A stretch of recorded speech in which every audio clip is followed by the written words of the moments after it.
Happy spring, everyone. The Cubs and the Sox both ended their losing streaks yesterday. The Cubs took out the Pirates in dramatic fashion at the friendly confines, while the White Sox split their four-game series at Kansas City in the past was known as a house of horrors. In the NFL, the Bears are less than 2 weeks away, a week and a half away to be exact, from the NFL draft. What would they do with their 25th pick overall in the first round? We'll have an expert in front of the show predict that pick coming up. In basketball, the Bulls, the season is finally over, but the off-season trails begin. What will the Bulls do is regarding the front office position? We'll give you our observations coming up. In golf, Rory McIlroy is your back-to-back champion, and we'll have a special edition of Old School TV Monday, paying tribute to a national and a local former radio legend. That and a whole lot more is the Monday Extravaganza Second City Sports starts now. 10, 9, 8, 7, 6, 5, 4, 3, 2, 1. Keep him on the field. And this one is dropped into left center field. Going back is Churio at the wall. Get out! For Robert Jr., his fourth of the season. And the Sox take the lead 2-1. Armstrong gets into another one. Sends Edman back. He's watching it land in the stands. What a night from Pete Crow Armstrong. Goes wide, up the guard again. And he scores. What a play! On Jordan Binnington, no chance at all for the Blues netminders. Connor Bedard. Wow. Getting what a catch. Gonzalez with the fade on the drive.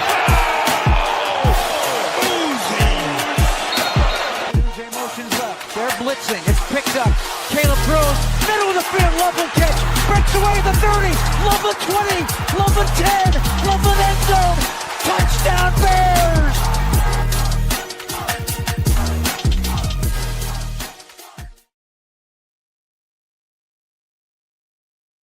Welcome to another extravagant Monday Extravaganza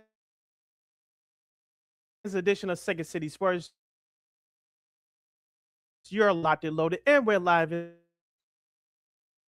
living color right here on Sports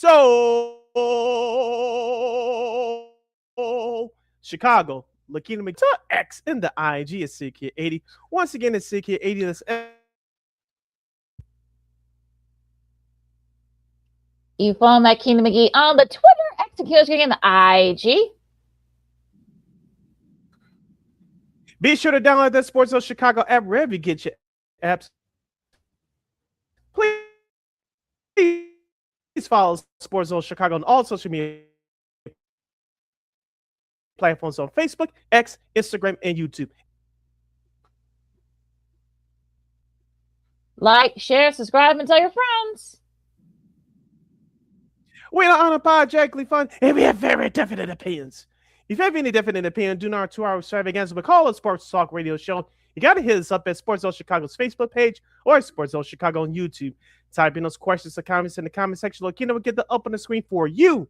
But if you decide to troll and or do something silly, dumb, or stupid, I'll give LaKeena full powers to give you dumbos to build and be a boot. Toodles. But before we begin, shout out to our live game. That's LIVE, live entertainment game. That's checking us out live in living color right now at Sports Zone Chicago's Facebook and YouTube channels at 12:19 p.m. Central Standard Time. But as always, much love to the replay game that's checking us out on the replay, also at Sports Zone Chicago's Facebook and YouTube channels.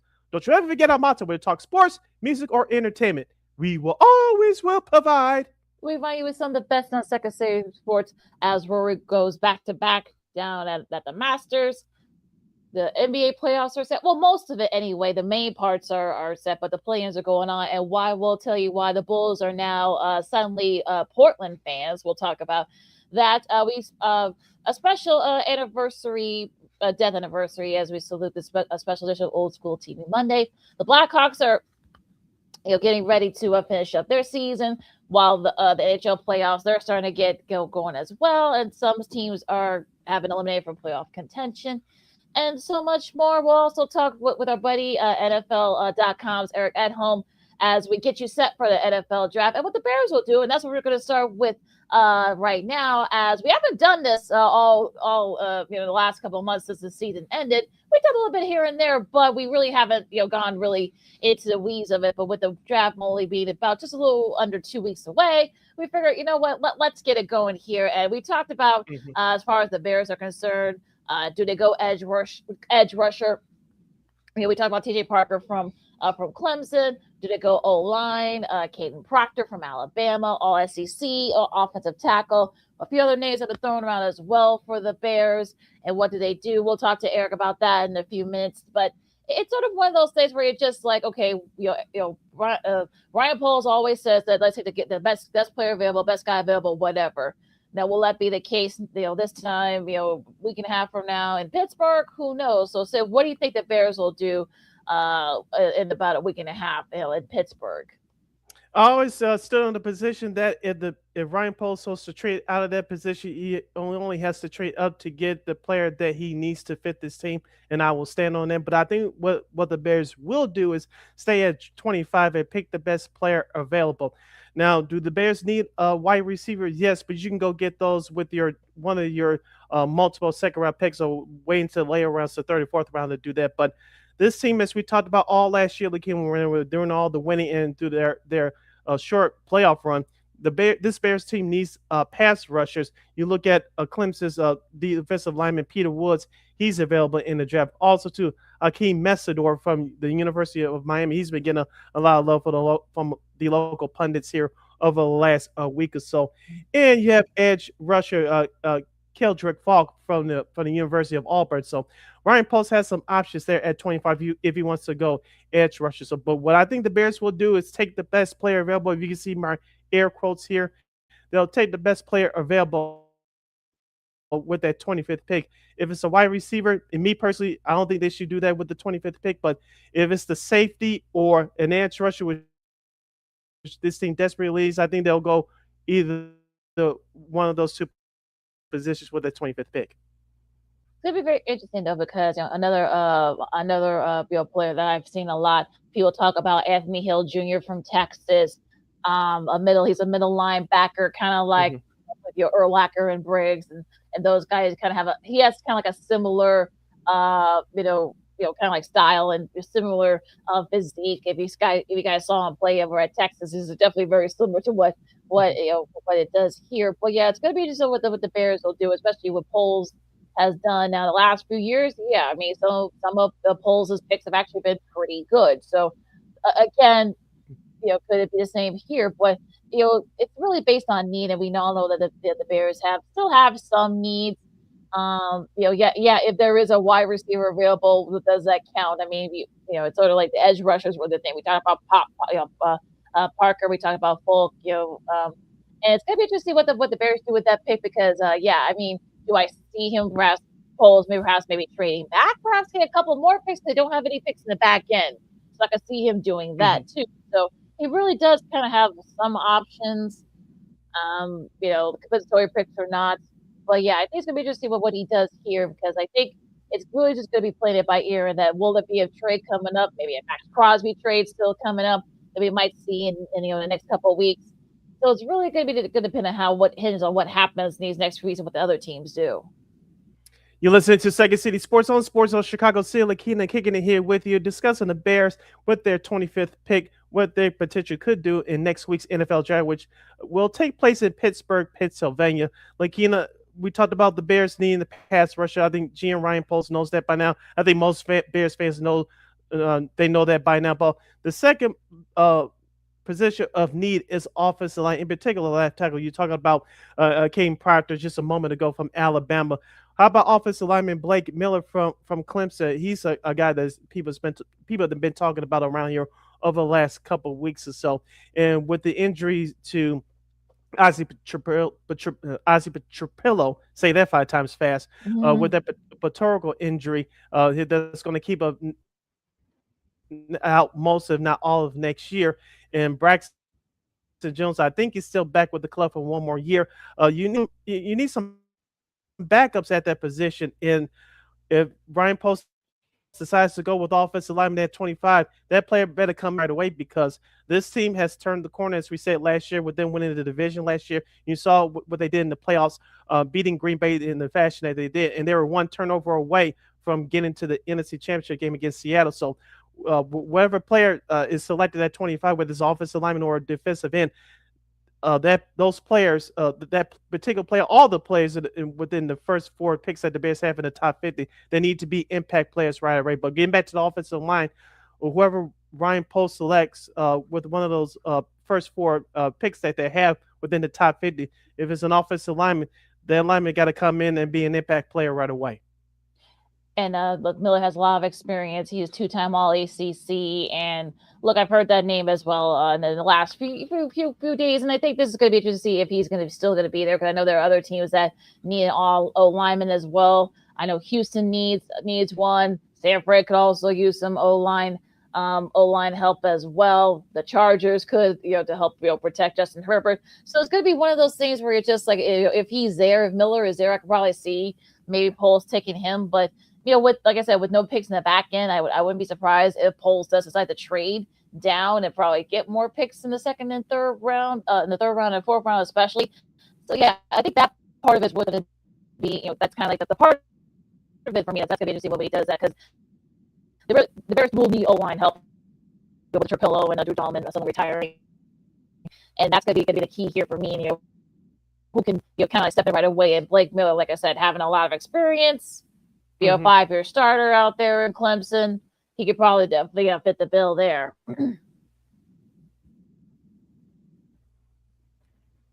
Yeah, and also too, let's keep in mind that the Bears need their draft picks to hit because of their salary cap situation. We talked about what they did at the early part of this off season. They're really toeing the line right now, so they need their draft picks to hit. But in my opinion, LaKeena, even though the Bears have 2 second-round picks, I think that the Bears will keep their first-round pick and select the best player available. If you can see my air quotes there, I think with those one of those second-round picks, you could trade and get multiple picks, or trade. I believe they have a third-round pick as well. You can use one of those second-round picks or a third-round pick if they have it for this year's draft, and get an extra pick to build. It's about building depth on this roster. We saw the depth being tested last year on their way to the NFC North Central Division title with the injuries that they had, especially at linebacker. So it's going to be important. How will the Bears play this, not just with their 25th pick, but the other picks they have following in this year's draft? Because it'd be very interesting. Like I said, we'll talk to Eric about that in the back part, especially the back end part of that draft class. The 5th and 6th, 7th rounders, where they have found some gems. Now, unfortunately, we saw a couple of times that you could probably get those guys to find some gems at 5th or 6th round, but you won't be able to pay them. We saw that the season. So I think if you're the Bears, you want to try to be very careful. And I know Ben Johnson's going to be very involved, and some of the other position coaches will be very involved in the process as well. So it's going to be interesting to see what they do here with those picks and such. Now, as far as the rest of the NFL draft, we'll talk about this with Eric in a few minutes here. But I mean, like, of course, we know Fernando Mendoza. He's going number 1 to Vegas, so we already know that's we already know that's going to happen. Now, again, with some of the other top your top 10s, of course, you got the Jets and the Cardinals, the Titans and the Giants. Those are your top 5. So there's a lot of players there that they can. That can play around with. I know Ruben Bain's name from the edge rusher from Miami. He could be going to one of those spots. Avro Reese, also another edge rusher from Ohio State. Jeremiah Love's getting a lot of love. He might be going top 10. So for me, I think this is really going to be to see what those guys are probably going to go, because where the fit is different schemes. And also, too, we talk about this every year, LaKeena. This is Lions season, and teams are most of the evaluation process is over. It was over once the college football bowl season ended. It's going to be interesting to see what the Titans have. The Titans. They have the number 2 pick number 3 pick, I should say, in the number 4th pick in this year's draft. And looking at some of the mock drafts, some people say, well, they need to trade that pick. Well, you need to protect Cam Ward, who's going into the second year. We saw his struggles last year, and rightfully so, because he didn't have any talent in front of him. And I think it's going to be interesting too to see what the Jets can do. I know, according to one mock draft that I'm looking at right now at FoxSports.com, they have the Jets selecting Colonel Tate, the star wide receiver out of Ohio State. Do they need playmakers? Yes, they do. But who's going to be their quarterback? I know they traded for Geno Smith. Do you really think Geno Smith is going to be the answer for the Jets going forward? I don't think so. I know that Aaron Glenn is going into the second year, and they need to see a lot of improvement. But do you really need a wide receiver? You know, we'll ask that too with our next guest, Eric Edholm from NFL.com. He'll give his thoughts on what the Bears will do, what the rest of the teams will do, any hidden gems or sleepers. We'll have that a lot more coming up next. LaKeena, McGee, Sidney Brown, Second City Sports on Sports Zone Chicago. More NFL and draft talk coming up right after this.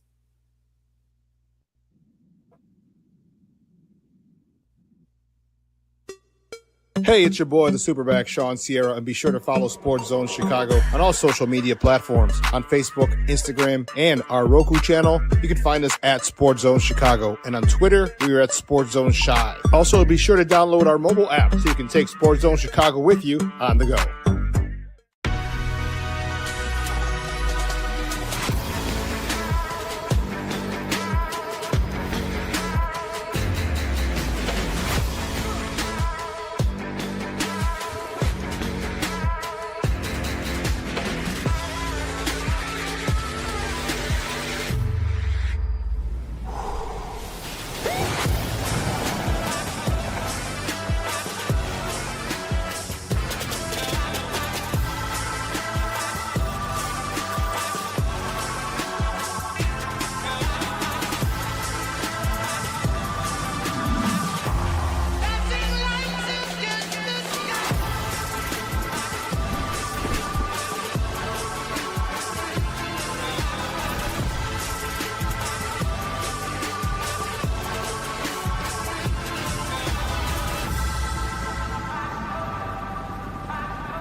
Got it done here.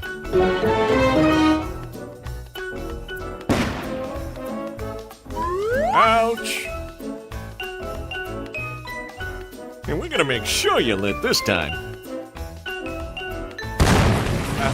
Ouch!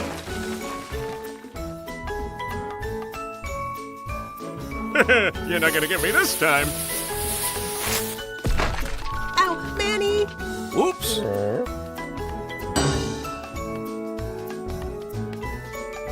Let's try an easy one.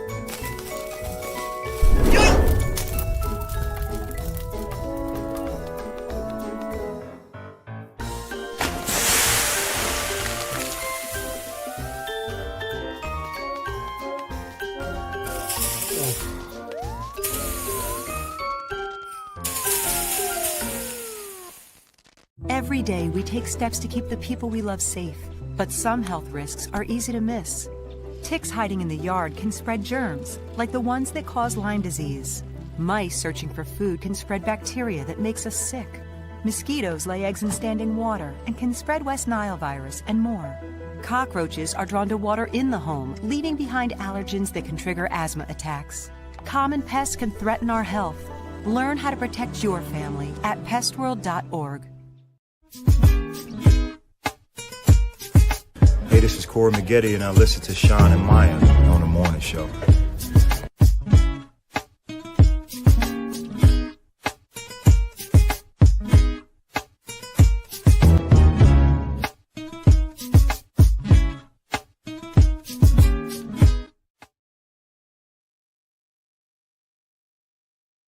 Welcome back to Second City Sports, the Monday Extravaganza edition.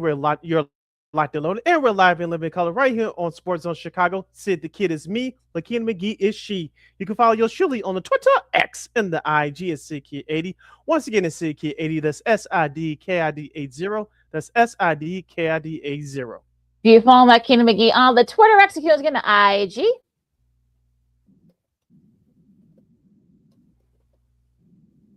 We're going to continue our Chicago Bears and NFL draft discussion with our very special guest coming up. If you have any questions or comments regarding that subject, you can definitely hit us up right now at Sports Zone Chicago's Facebook page or at Sports Zone Chicago on YouTube. Type in those questions or comments in the comment section. LaKeena will get the up on the screen for you. He's like forever since we've had him on. He's one of the top writers from NFL.com. NFL draft expert. He'll give you some of the latest on the prospects. For the Bears and for the entire NFL. So let's bring him on. The one, the only, the fabulous Mr. Eric Edholm. Hey, Eric, how are you? Hey, doing all right. What's going on, you guys? Fine introduction. Thank you very much. How are you? I'm doing all right. Yeah, we're kind of hitting the home stretch here, aren't we? I mean, not all the hay is in the barn yet, but we're getting close. That's the important thing. Well, of course, we'll start with the Bears first, obviously. Now, we know edge rusher, O-line. We know that those are kind of like the top, the top needs for the Bears. What do you see the Bears doing with that 25th pick?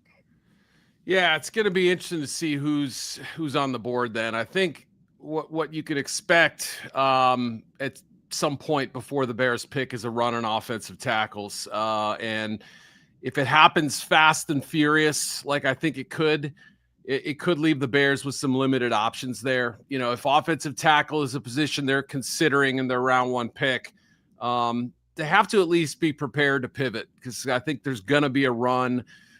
Pittsburgh at 21, certainly the Chargers are a team that are looking to add offensive line, kind of those teams picking right ahead of them. They're a number that I think could look off offensive line. Eagles, considering Lane Johnson is maybe a year away from retirement. Landon Dickerson needs some health. So, yeah, there are several teams right above them that need a tackle.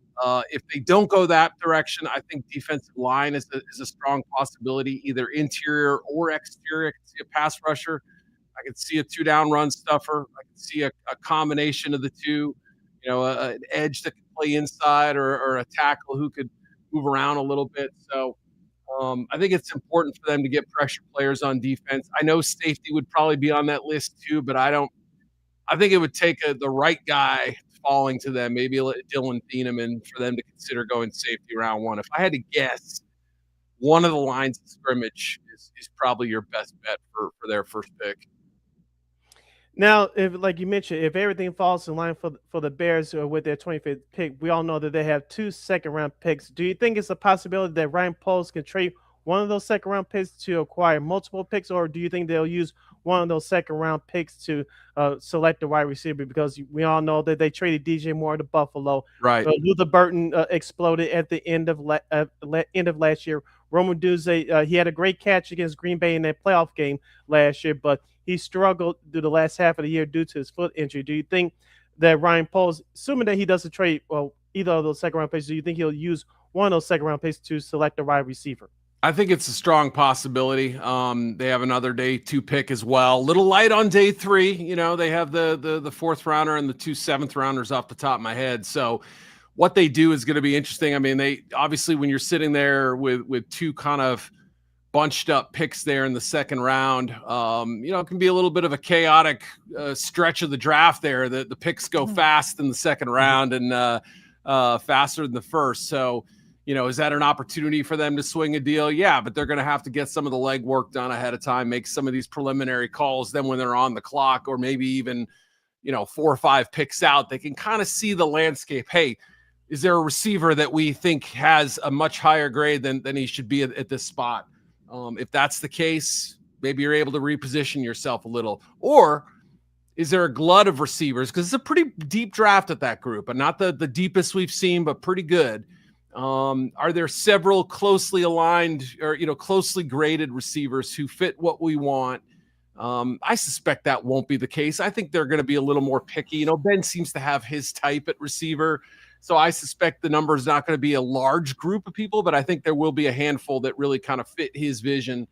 So if they're sitting there in that 57, 60 range and one of them is available, I think you have to consider it, especially if you've gotten one of the defensive picks out of the way already. And if you feel pretty good about addressing either the O-line or D-line, whichever one you haven't to that point. So, yeah, second round could end up being a sweet spot for them, and it might be deep enough where they could even wait a little bit too. Yeah, I want to kind of follow up on that because I don't. There are some people that say that maybe the Bears could trade out of that 25th pick to get those more picks. Do you see them doing that? It's possible, yeah. Especially if you feel like Ty Simpson, the quarterback at Alabama, is probably the one guy who at that position anyway who could go in the first round after Mendoza. I think it's probably about 50-50 whether he's the guy there. The interesting spot, I think, are the Jets at 33 and the Cardinals at 34, the first two picks of the second round. That's kind of the catbird seat. If you have an entire night to reset your draft board and get either the first or second pick of the second round, I think that boosts up the value a little bit. Yeah, you don't get the fifth-year option that comes with a first-round pick, so that's one fewer year to play with, if you will. But it really does give you a power position, I think, on leading into day two. So both those teams have been connected to Simpson. Both teams have high picks, the first two selections in round two. The difference between 25 and 33, 34 in this draft may not be massive, especially if you have three positions you may consider addressing at that spot. So I could easily see it. That's one name that could trigger a trade. Maybe there's another one. I don't know if there was a great pass rusher on the board, they would do it. If there was a one of the two or three, probably one of the two best defensive tackles, if they were still there, that's a tough one to pass up, but they might be able to get the next guy at the top of round two. And again, this is just one scenario. There may be another one that comes out, but I wouldn't be shocked, especially if it comes with either some quality ammo this year, or a lot of people are already talking about next year's draft potentially being great. So, 27 picks will be pretty valuable as well. We're hanging out with our good friend Eric Edholm from NFL.com, talking Bears and NFL draft right here on Second City Sports on Sports Zone Chicago. See LaKeena hanging out here with you. Eric, the Bears around this time last year picked Colson Loveland with their first round pick. Everybody and their mama, as the kids would say, jumped all over Ryan Poles and Ben Johnson for selecting Colson Loveland that high. But we all saw the value of his worth, especially at the second half of last year and even in the two playoff games against Green Bay and the Los Angeles Rams. And now this is just me speaking. I don't have any inside information. You're closer to it than me and LaKeena are, but we know that the Bears are toting the line at the salary cap. But do you think there's a possibility that Cole Kmet could be traded on draft night, given the fact that Colson Loveland came up big at the second half of last year? Yeah, I mean, the interesting thing about that was they seemed to kind of go out of their way to try to keep him around. I know when we kind of hit the first, the Bears season ended against the Rams, we started looking forward to what the outlook was, some limitations in terms of the flexibility spending wise. Cole was mentioned as a possible cap casualty, and obviously, kind of a player whose value doesn't always get reflected in the stats, right? I mean, he's first of all, I think, a really good locker room guy, plays in line, which certainly helps. Not something that I think you want Loveland doing full time. So to me, they're kind of two different players, even if they play the same position, if you will. You can have your detached tight end and Loveland and your inline guy and run a lot of 12 personnel and create matchup problems, especially with an athletic quarterback. And do you try to stop the run or do you gear up against the pass? That's a tough decision for teams when you see 12. So anytime you see multiple tight ends on the field, especially if they could both catch passes. So it's really tough. I think it would take a pretty favorable offer for them to consider at this point. But again, if it clears up the cap space they're hoping for and they have another move to follow, I wouldn't be shocked by it. But I think now my feeling is they'll hang on to him. That's just a guess if I had to throw it out there. Now we got you saw we see those hidden gems. Kyle Monangai was a pretty good hidden gem from last year's draft. Do you see any hidden gems that the Bears could go after? Yeah, I mean, if there was a surprise pick or somebody that would kind of fit what they're looking for. Safety at some point has to be addressed. And this is, every year I feel like I'm bemoaning the lack of safety depth. Like, man, after the first few guys, it's not very exciting. But this year's different. I really feel like this year's class has, it may not sound like a big number, but I would say 8 or 9 guys who could end up being starters at that position. And, we don't typically see that many go in the top 100. Usually that number's 6, 7, 8, maybe something like that. But I think we could get at least that many in the top 100, first 3 rounds, let's say. But Bud Clark is an interesting one for me. A little bit of an older prospect. Not the most special athletically, not a huge guy. But what did the Bears value last year? Takeaways. That was a big part of their defensive formula. That was really a huge thing for them. And Bud Clark throughout his career at TCU has demonstrated the ability to take the football away. There are a few guys in this draft at that position who can, but I feel like Bud kind of goes under the radar. He had a great Senior Bowl week, did enough at the combine, I feel like, to kind of solidify his stock. So I don't know how deep we're going on this one, but I think he's a prospect that tends to get a little overlooked a little bit. And if they want to look at a kind of a second tier offensive lineman, a center is a position I think they need to look at too. I know Garrett Bradbury's here and they traded a draft pick for him. I would like to see them kind of back that up with another, a young provisional player, somebody who like a Sam Hecht from Kansas State, I think is kind of an interesting guy. Brockemeyer from Miami, undersized but competitive, kind of fits that mold that they've had there.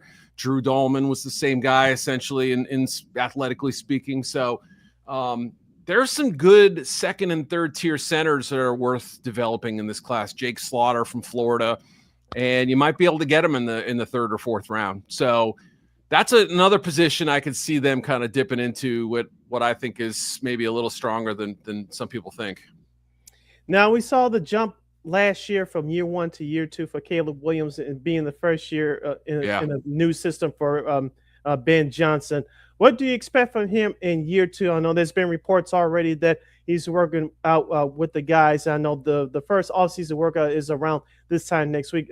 What a coincidence, a couple of days before the NFL draft. What do you expect from him in year 2? And how much do you think he has taken that information in of what he's learned last year heading to the offseason program? Yeah, no, I mean, obviously Bears fans have to be thrilled, right? They were thrilled on draft day when the pick was official. Obviously, when the trade was swung and they got in a position to get that pick, and it looked like they were going to get it. I mean, that had to be an exciting day. But watching him actually break out last year and have the kind of spine tingling moments that he had more prior to his final year in college, but throughout his college career, had to be a pretty big moment, not just for Bears fans, for Ben too. And I think he's gonna be tough on him. He's gonna expect more, and he's gonna raise the bar and the level of expectations in terms of what he does consistently play to play. Yeah, it was amazing that Caleb was able to pull out some of these incredible comebacks, but I'm sure Ben's saying, hey, I don't mind winning games in the first and second quarter either, right? I don't mind getting a lead and then sicking my defense on teams, So just I think some of the play-to-play consistency and just not having those cold stretches followed by the scorching hot ones, that kind of thing. And, he's been good about limiting turnovers so far. For a young player, if you see that, you usually have a pretty good feeling like, okay, they're doing something right, even with some warts here and there. But it's got to be exciting, even if the playmaking group has some depth questions. I think we'll go into next season saying, what happens if one injury hits at receiver? What happens if one injury hits at running back? Do they have enough? Is the offensive line a complete unit? Even after the draft, we could still go into the season with those questions. And everyone's going to have, summer sessions on Caleb. He's good enough now to where teams have to say, let's spend a little extra time breaking down his tape and figuring out where those weak spots are. Let's talk about the rest of the draft, Eric, because, there's could be some interesting, might be some moving parts here, maybe or no, but we know officially, it won't be official until about a week and a half, but we know Fernando Mendoza, he's going to Vegas now. After that, I mean, this is where it gets a little interesting. Sid said earlier, just before he came, we brought you on. Jets have number 2 pick, Arizona, Tennessee, the Giants, of course. So those are your top 5. So who is your top 5 right now after Mendoza? Yeah, it starts with the Jets at 2, and I have Arvell Reese as my number 1 player regardless of position, but there's risk with him because what he may be asked to do in the NFL, rushing the passer, is not what he was asked to do at a lot in college. So I always felt like he was a risky pick at 2, and I've been, sort of reservedly putting him in there. But I think David Bailey is, that's been kind of revealed in the last few days that they may prefer him. Is he a little more like Will McDonald? Yeah, but you can get 2 speed rushers and have fun with that. So I think that's the route they're going to go. So I'll say Bailey 2. Cardinals are interesting at 3 because they've been connected to both offensive tackles and pass rushers. So a tackle makes sense because it's, yes, they took Paris Johnson a few years ago, but they've taken a lot of front 7 players the last few years. So I feel like they might be a little more hesitant to use another high pick on them. And so maybe it's Francis Mauigoa at 3. Little rich for my blood, but I get it. I understand what they're thinking. If it goes that way, then Arvell Reese could end up being the 4th pick in the draft, which, a month ago, I don't think many people would have seen. Even a week or 2 ago, people would have expected. And at 5, I've heard Jeremiah Love, I've heard Caleb Downs, and I've heard Sonny Styles. I think Styles makes a lot of sense, but they also want to run the ball. So Jeremiah could be in play at number 5 to the Giants. I don't know that they trust Cam Scatterbo to be a full-time back. So pairing those 2 up, you'd have quite an exciting run game, I think, and that has to be tempting to John Harbaugh. So either Styles or Love at 5 would make some sense. We're halfway home with our guy Eric Edholm from NFL.com. He's hanging out here with us on Second City Sports on Sports Zone Chicago. Sidney LaKeena here with you, talking Bears and NFL draft. Eric, you mentioned about the wide receiver class. Of course, Mekhi Lemon, he'll probably go within the first 15, perhaps 20 picks. Reading through a couple of mock drafts. One mock draft has him being selected by the Carolina Panthers at 19, but there's another team that could use his services, especially with the scoring wide receiver named A.J. Brown. I'm talking about the Philadelphia Eagles. Do you see a scenario where Mekhi Lemon could be selected by the Eagles, or do you think a team like Carolina will select them? Or Jordan Tyson from Arizona State. I could see it. That may fit their style a little bit more. And Lemon obviously works for them, but I think he would probably be a slot. It depends on what happens with A.J. Brown. It feels like the worst kept secret that he's going to be dealt June 2nd, after the June 1st date passes and stuff. But yeah, that's going to be a post-draft possibility that it materializes. They did just trade for Dontarian Wicks from the Packers. Yeah. Is that enough to offset them from taking a receiver in round 1? I don't know. It feels like they're going to go offense. I know D-line is a possibility. Corner DB is always something that they look at, but I think either offensive line or receiver is a real strong possibility. And I'll also be curious to see where the first receiver goes off the board. Is it going to be up high, 6 or 7, Cleveland, Washington, kind of that range, Saints at 8, possibly.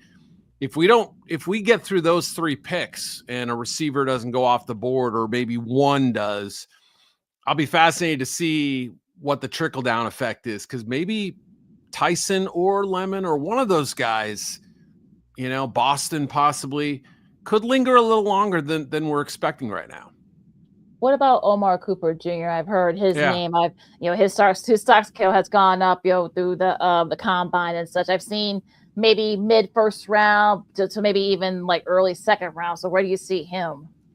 I think the clock probably starts at number 13 with the Rams. Now, I think that's probably the earliest I could see him going.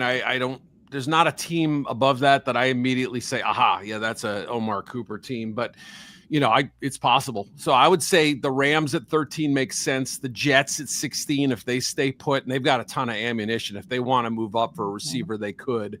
So I would think that 13 and 16 are kind of hot spots for him. Cleveland, if they go offensive line with their first rounder, could swing back with their second first rounder in the 24. I think they have. We mentioned the Eagles. I could see them as an Omar Cooper type team.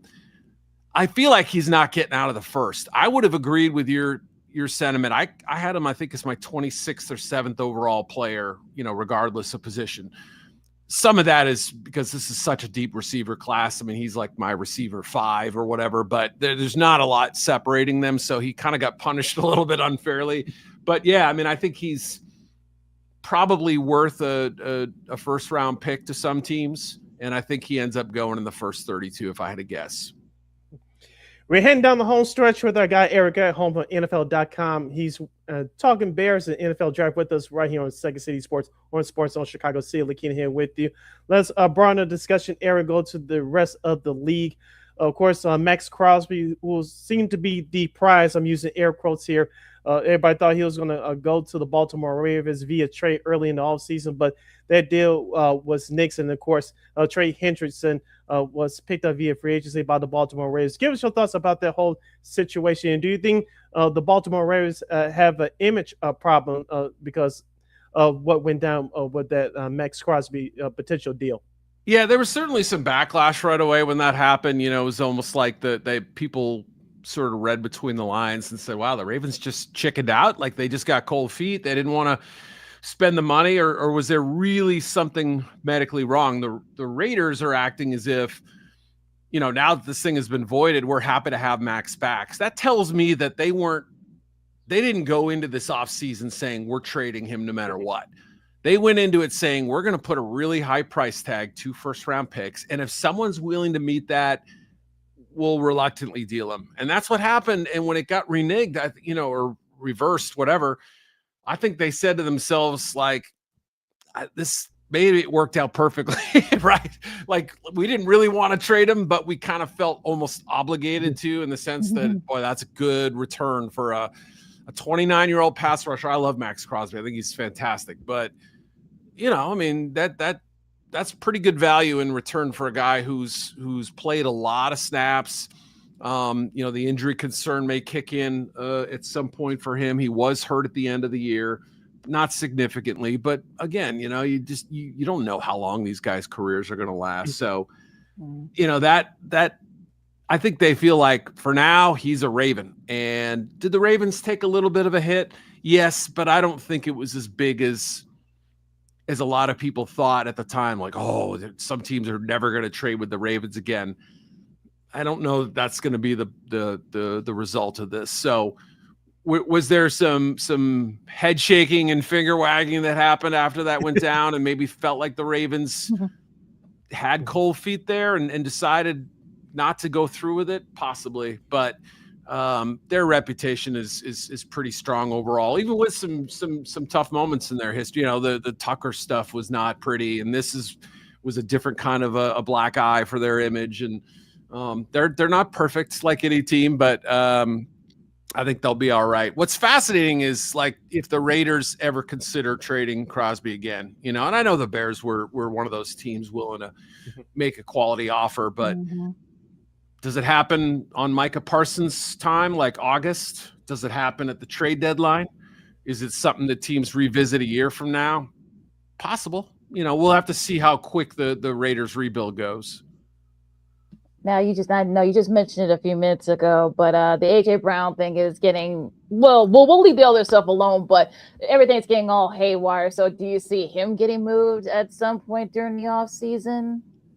Yeah, it would be a post-June 1 thing, I believe. It's kind of I don't want to say it's the worst kept secret because it may not happen. You can't say it's guaranteed to happen, but that's what everybody sort of feels, is that if a trade does occur, it's going to occur later in the summer, after the draft, after, another, they can make it a post-June 1 transaction. I think they've already had their one designated there. So, it's just a thing you have to wait for a little bit. It certainly feels like the Wicks trade allowed them the flexibility to go whatever position they want in the draft, meaning the Eagles. So they don't feel compelled to reach for a receiver if the guy they like isn't there. And we know Howie Roseman will move up, he'll move back, he'll do whatever it takes to target their guy. But at the same time, like, you know, they also want to make sure that they're protected and they're not going for poor value, you know, or reaching for the wrong player. Obviously, they're the team that took, you know, Jalen Reagor over Justin Jefferson, so they don't always get it right, but they often have a real good plan coming in. So I think that was phase one, was getting Wicks. I think they'll draft another receiver. The need is there for multiple receivers to be added. So, and then at some point, Brown would be traded probably to New England, but maybe someone else enters the ring at that point if they don't get help in the draft. Last question for me, Eric, before we spring you. There's a couple of broadcasters that are working with teams throughout this process for the draft for this offseason. One, Troy Aikman, he's been consulted by the Miami Dolphins, of course. Tom Brady, former NFL quarterback, of course, he has minority ownership with the Raiders. What do you think about these broadcasters helping these teams? I know they're two totally different scenarios here, but in particular with Tom Brady, how long do you think that he has left during calling games for Fox? He has improved from year one to year two, but we all know that he has a big presence. His voice is getting louder and louder, in which each offseason passing with the Raiders going through this rebuild. How long do you think he has with Fox on calling games? Because doing double duty, it could take a toll on you. Yeah. I mean, and Tom has a vibrant social life too, you know. It's like, how do you have the time to do all that stuff, right? That's a good question. I'm sure Fox would want to know the answer, right? I think they have 8 years left on that contract, so they might want to know what Brady's exit plan is if he plans to be skipping out early. But yeah, I mean, I don't know. That's a great question. I mean, obviously, it's been fascinating to see kind of the quarterback guru, if you will, like, the Matt Ryan thing in Atlanta. Different because obviously he kind of stepped away from his duties, but then you have Troy advising the Dolphins and what Brady's had been doing in Vegas as well. And I can only imagine you'll see more of it. I'm sure guys like Drew Brees or somebody will jump into the arena there. And but yeah, I mean, obviously the league has sort of had to answer questions about whether this is a conflict of interest, whether Brady, being in production meetings is able to glean strategy that makes him, it makes this kind of a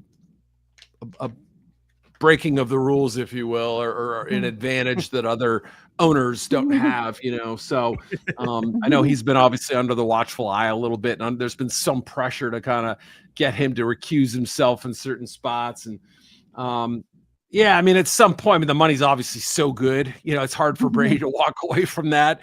But at the same time, that you kind of wonder if there won't be some, either he wants to ramp up his activity with the team and get a bigger foothold on what they do personnel wise, or there's some pressure from either the league or other forces to say, hey, maybe you find a way out of this deal.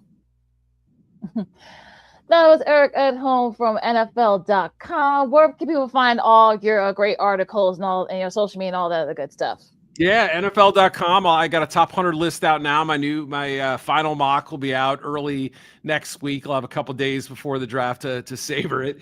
And on the X, it's Eric with a C _Edholm, EDHOLM. And I'll be cranking up my activity. Been a little hibernation doing some work, but I'll be back on the socials pretty soon here. All right, Eric. Keep up the great work. Go ahead, Sid. Sorry. Yeah. Thank you once again, Eric, for hopping back on the program with us. Great job. Continue to much continued success. And hopefully, let's do this again around training camp right before the season starts, because I think 2026 is going to be a whole lot of fun. But we got a lot of time between now and then. So once again, thank you so much for taking time out of your busy schedule to join us. Much continued success, and we'll talk again soon. Yeah, happy talking to you guys as well. Hope you enjoy the draft, and let's hook up real soon. Looking forward to it. All right, sounds good. Thanks, Eric. Thank you, Eric. Bye. All right, that was NFL.com's Eric Edholm here on Second City Sports on Sports Chicago. Yeah, I'm with you, Sid. Let's not wait another it's been like 3 or 4 years since we had him on. So let's try to get him on before the season starts, Sid. Yes, most definitely. Hour number one's doors are slammed shut. Hour number two's doors will open up following these messages right here on Second City Sports on Sports Zone Chicago. We'll kick off hour number two discussing baseball. Both the Cubs and Sox get off the schneid. Did you watch Sunday Night Baseball? We have thoughts. The NBA's regular season is now over. What will the Bulls do with their front office situation? And we'll have a special edition of Old School TV Monday as you stick and stay right here on Sports Zone Chicago. Hey, it's your boy, the Superback, Sean Sierra, and be sure to follow Sports Zone Chicago on all social media platforms on Facebook, Instagram, and our Roku channel. You can find us at Sports Zone Chicago, and on Twitter, we are at Sports Zone Shy. Also, be sure to download our mobile app so you can take Sports Zone Chicago with you on the go.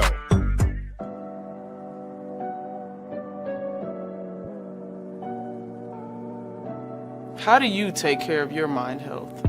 For my mental health, I meditate in the mornings. I have my dogs. They're the best. I just find ways that help me just relax. Finding things that make me happy, like being close to my family. I meditate a lot and read books. I have hobbies outside of the game. I'm able to switch off. I'm able to turn my brain off from the game of basketball. Your mind health matters. Your mind health matters.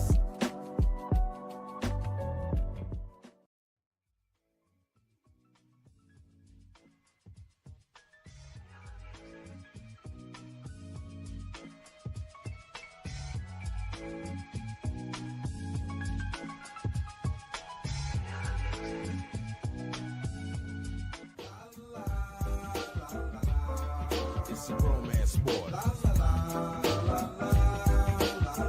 What? It's a romance sport like that. Your Marine Corps' way of life is to defend the American way of life.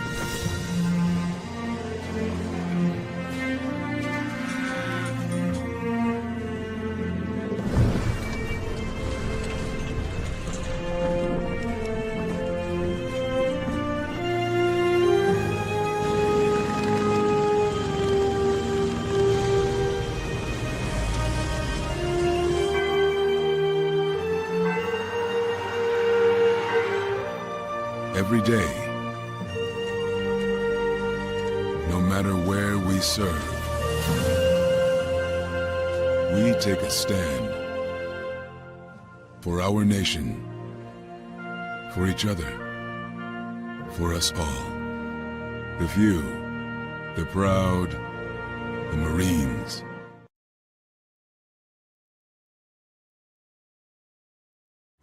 Everybody in a work zone is someone somebody. This is my mom. She works for KDOT. This is my dad. This is my mom. This is my daddy. This is my sister. This is my daddy. This is my son, Scott. He was killed while working in a highway work zone. When you drive through a work zone, drive like a life depends on it. Because it does.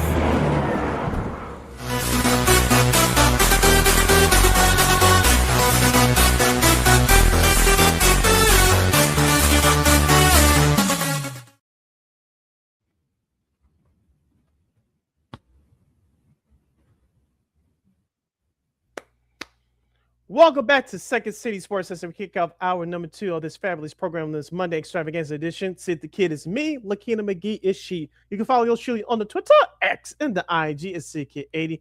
Once again, it's SidKid80. That's SIDKID80. That's SIDKID80. You can follow LaKeena McGee on the Twitter, X, again, the IG. We're going to kick off hour number two discussing Major League Baseball, including the Cubs and the Sox both giving off the schneid yesterday with victories in both of their series finales and more. So if you want to discuss baseball for this half hour, you got to hit us up right now at Sports Zone Chicago's Facebook page or Sports Zone Chicago on YouTube. Type in those questions and comments in the comment section. LaKeena will get the up on the screen for you. There's going to be a theme here for like the first 10 minutes of this of comebacks, if you will. We'll start with the Cubs. The Cubs salvage a game against the Pirates after losing the first two. They were actually down 6-0, but oddly enough, it was actually Michael Busch who actually was 0 for 30 before it had that kind of started, started it, if you will. But Dansby Swanson Also, Lance Bregman. He had a couple of RBIs. Of course, that led the comeback as well. It was actually Bush's single that tied the game.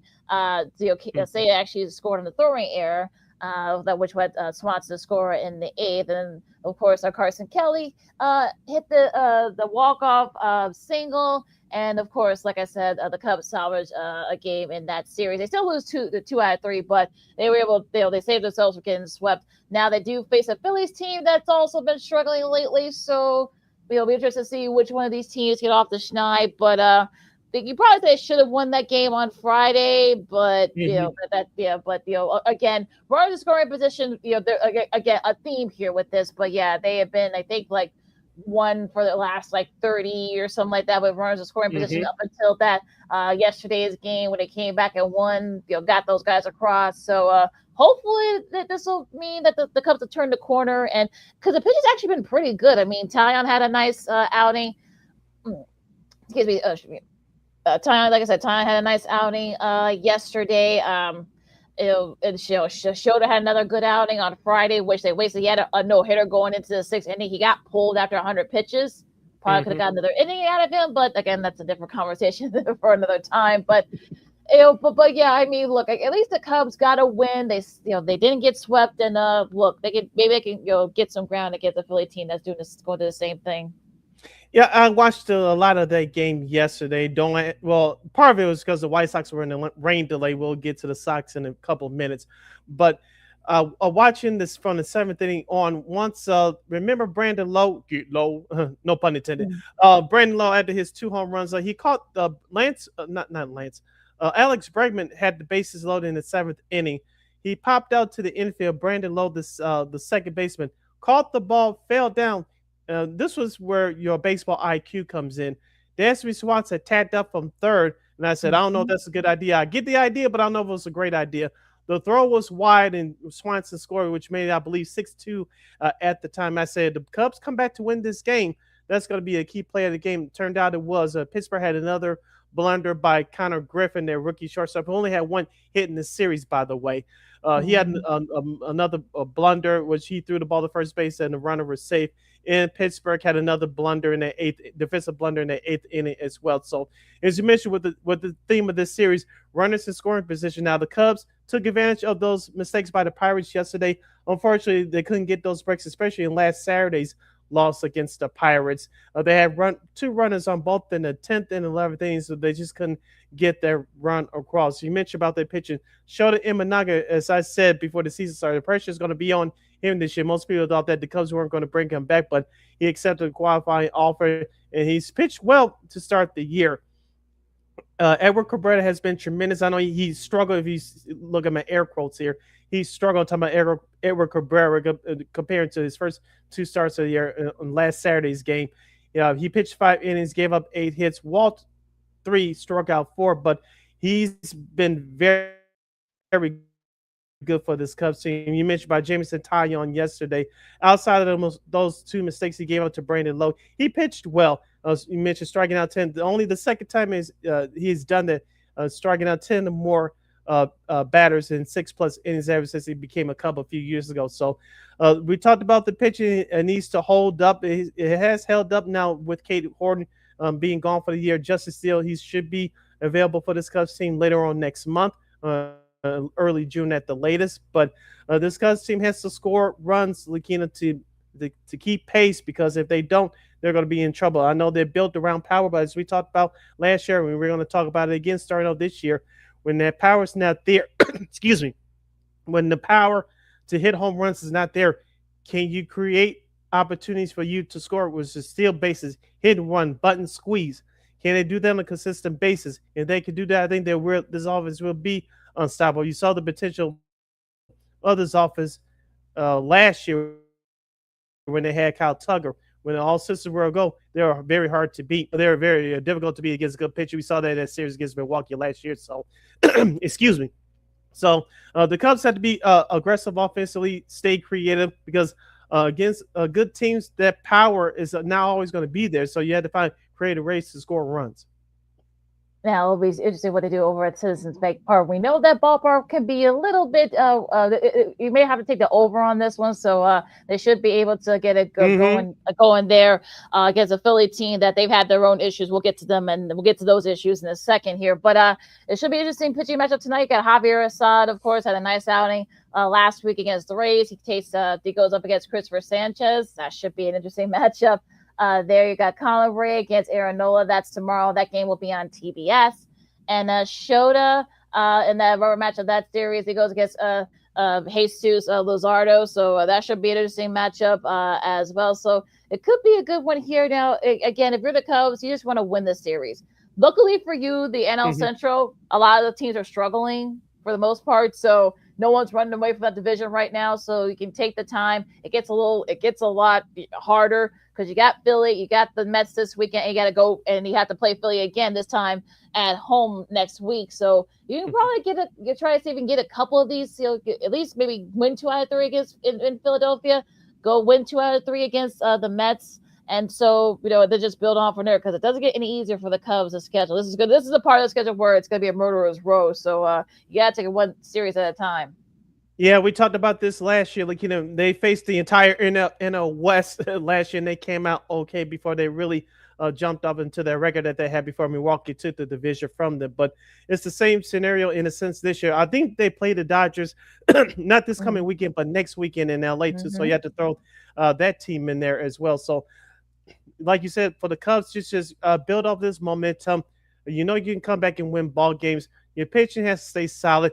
The only thing that worries me, LaKeena, we talked about this last year too, and if it straightened itself out, especially with a couple of minor acquisitions last year, but that bullpen, I'm starting to get worried if you're a Cubs fan. Caleb Thielbar, I still say he's one of the best left-handed relievers in the league, but he's been struggling his last few outings, so you had to get him straight. You got to get Phil Maton straight. And so, Daniel Palencia, who pitched well yesterday to keep the Cubs in that game tied, we'll give him a thumbs up on that if you can see it. But your middle relief still has some irons to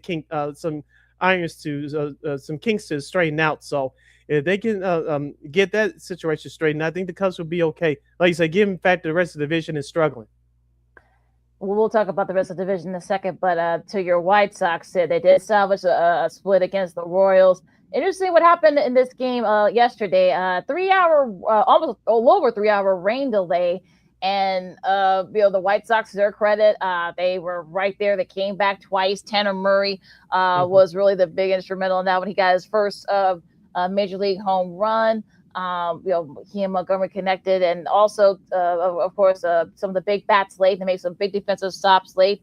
And the White Sox were able to salvage the split. And now they come back home to play Tampa. And again, the theme for those Friday and Saturday games where they were like 0 for 25 or something like that. We're running scoring position those 2 games, but they were able to salvage the series. So if you're Will Venable in the White Sox, and plus you got Noah Schultz, you called him up. He's actually going to start that series tomorrow against the Rays. So going to be very interesting out there at Sox Park. Yeah, the White Sox split the 4-game series, winning the series opener last Thursday, and of course, winning the series finale yesterday. I don't know what the hell that was. I had the chance to watch that game live last Saturday, and I don't know. Yes, Kansas City, they do have great pitching, but wherever the hell that game plan was, I'm glad it was scrapped yesterday. I don't know because of the rain delay or what have you, but the Sox came out swinging. You mentioned Coastal Montgomery had the home run. Tanner Murray had a home run as well. And the Sox bullpen actually looked nice. Anthony Dominguez, shout out to him, even though he gave up a 2-out walk. It did not come out to bite the Sox in the butt. So the White Sox got out of there with a 6-5 victory. They used 9 pitchers. I talked about the Sox yesterday. 9 pitchers. And what's concerning to me, besides their defense, is Grant Taylor. This is where the criticism of manager Real Venables is going to come in from me. A couple things. One, yes, it's nice that you use Grant Taylor first couple of games to start a series, and so your starting pitchers, because they've been struggling, your opponents won't see them through the first time in the lineup. I get that, but I don't think you could continue to do that throughout the year. Other teams are going to pick up on that, and your pitching is going to starting pitcher is going to get exposed that much more. That's number one. Number two, I know it's partially due to injuries. Let me repeat this again. I know it's partially due to injuries, but I don't like the inconsistencies of the lineup card. This is like Tony La Russa 2022 when you had Larry Garcia playing 5 days a week instead of 2 or 3. It's not going to work. I know they try to do both things at once, rebuild and win, but the inconsistency in the lineup card, barring injuries, of course, I don't like it. And it's not going to do these players any good in the long run, in my opinion. Yeah, I always say like pick a lane. If you're trying to win, fine. But if you're just trying to see, okay, what do you have and such, and that's going to be interesting to see what happens with that. Because I think if you're the White Sox, it's one of those things where you just don't know what you're going to do. And I know White Sox fans have whiplash. So again, we'll have to wait and see. But yeah, I mean, look, we'll see what happens in this series. We'll see how Noah Schultz does against a pretty solid Rays lineup. They've been on a roll. We'll talk about them in a second. Mm-hmm. They faced Shane Callahan, who gave the Cubs fits about a week ago. So let's see what happens there. Sean Burke, of course, that'll be Wednesday's game. He faces Jesse Schultens. And the rubber match of that series will be Anthony Kay against Stephen Mott. So, who's 2-0. So that might be a tough one that the Cubs didn't have to face him. So, but yeah, we'll just see what happens in this series. Now, the White Sox can probably build on that little momentum that you did get. So we'll see what happens there. But they got Tampa. They got to go their West Coast trip. They got to go at Sacramento to face the A's and also the Diamondbacks as well. So it doesn't get any easier for the White Sox. And no, it doesn't. And it's going to be interesting to see how Noah Schultz fares against the Tampa Bay Rays. Of course, he's a 6'10" left-hander. The Sox drafted him 4 years ago. He's been killing it, as the kids would say, in the minor leagues.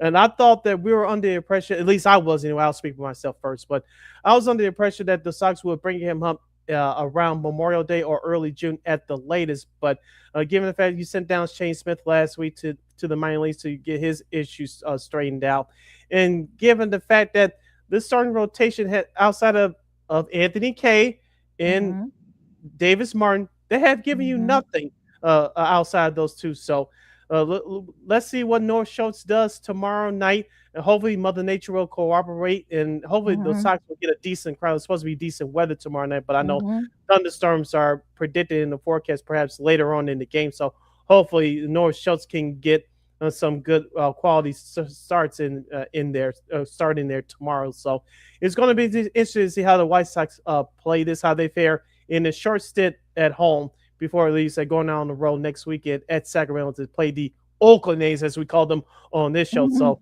the White Sox are 6-10 right now, I believe 5-5, 5-6. Ever since the month of April started a couple weeks ago. So they are technically playing 500 ball, but when you look under the hood of the car, there's some issues there. So hopefully they can get them straightened out as the week goes, as the season goes along. But hopefully you can at least squeeze a game or two in this Tampa Bay series before you head out west next weekend against the A's. And because the A's, we'll talk about them in a minute as well, but these are not the same A's that we've been watching over the last few years, struggling to trying to find their way. They're doing very well this year, so even though it's early. So for the White Sox, hopefully they can tighten up on some things. Hopefully Noah Schultz comes out tomorrow, has a strong start, set the tone for the rest of the team, and get the offense going for the White Sox. Like I said yesterday, I teased about it with a couple of people on social media. There was a batting practice game because the pitchers that the Sox rolled out there yesterday, every time the Sox scored 2 runs, they would give up 5 runs. And so the White Sox barely held on for that victory yesterday. So hopefully the offense can get it going and carry momentum from there. Now, speaking of the Rays, they swept the Yankees this weekend, and you're catching them not at a good time. So maybe the White Sox tomorrow they can kind of try to deal that momentum. And the rest of as far as the Yankees are concerned, they've now lost 5 in a row after, like I said, after losing 2 out of 3 to those same A's that we'll talk about in a second. Also losing. Being swept by the Rays. So if you're a Yankees fan, are you freaking out at this point? Not to the extent of the season's over and blah blah blah. We only played 10% of it, but the starting pitching has not been good for the Yankees, and your defense hasn't been good either. Check out last Saturday, the ending of last Saturday night's game. You'll see the example right there. Thank you, Chisel, for that. But I think the Yankees will be okay. Like I said, Aaron Judge has to get going. Some of the other guys in the lineup has picked it up, Trent Grisham and Ben Rice. But it's the starting pitching, and it's just the late game situations that they're known for to execute during those crucial times of the game. It really came back to bite them in the butt over the weekend. The other New York team, I think you were talking about, the New York Mets, had a chance to watch that series against the Oakland A's, and the A's swept them right out of the City Field. So the Mets, they're 2 games out of 500 right now. Luis Robert Jr. looks okay. He's not hurt, so you can say what you want about that. But Francisco Lindor is struggling. Freddie Peralta is out to a struggling start. He looked okay on opening day against the Pirates, but he's been struggling ever since. Of course, they acquired him from Milwaukee during the offseason via trade. But the starting pitcher for the Mets hasn't been good. The offense has sputtered as well. So if you're a New York baseball fan, things are not looking good right now. But I think things can be promising for both of those teams. But we'll wait to see what happens.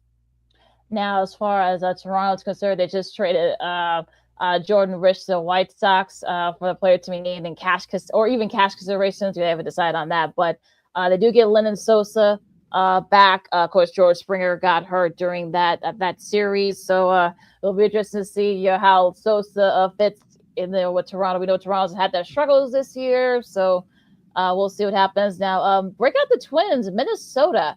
They're in first place in the AL Central right now after beating the St. Blue Jays 2 out of 3. And of course, Tristan Gray's been hitting the ball very well there. Also, the pitching's been really solid for the Twins as well. Do you think they can keep it up?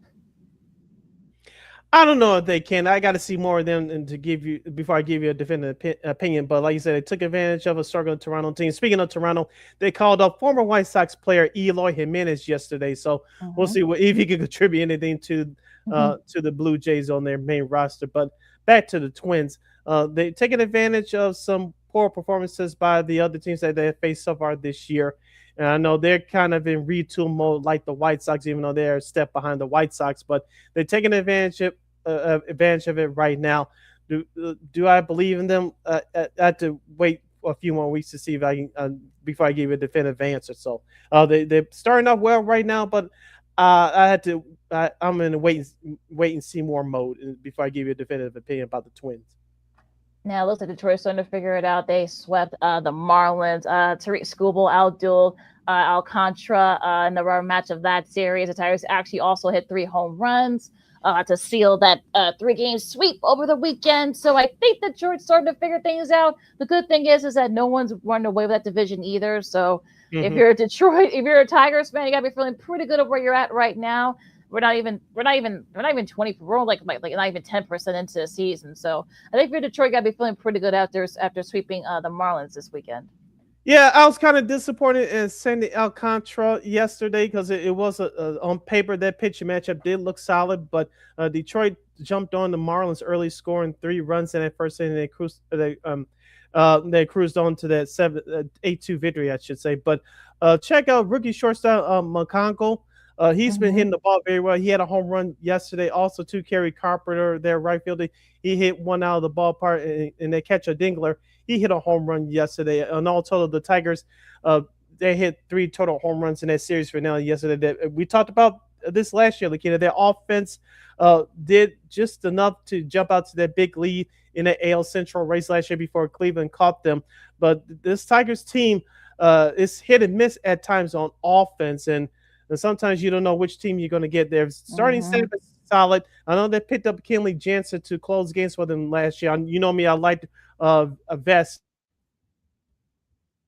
last year closing games, but the Tigers didn't. They went and got Kenley Jansen, a future Hall of Famer. So Tigers, as long as they can keep it up consistently on offense, I think they'll be okay. But that Cleveland team, despite what happened last night on Sunday night, be lurking around in this.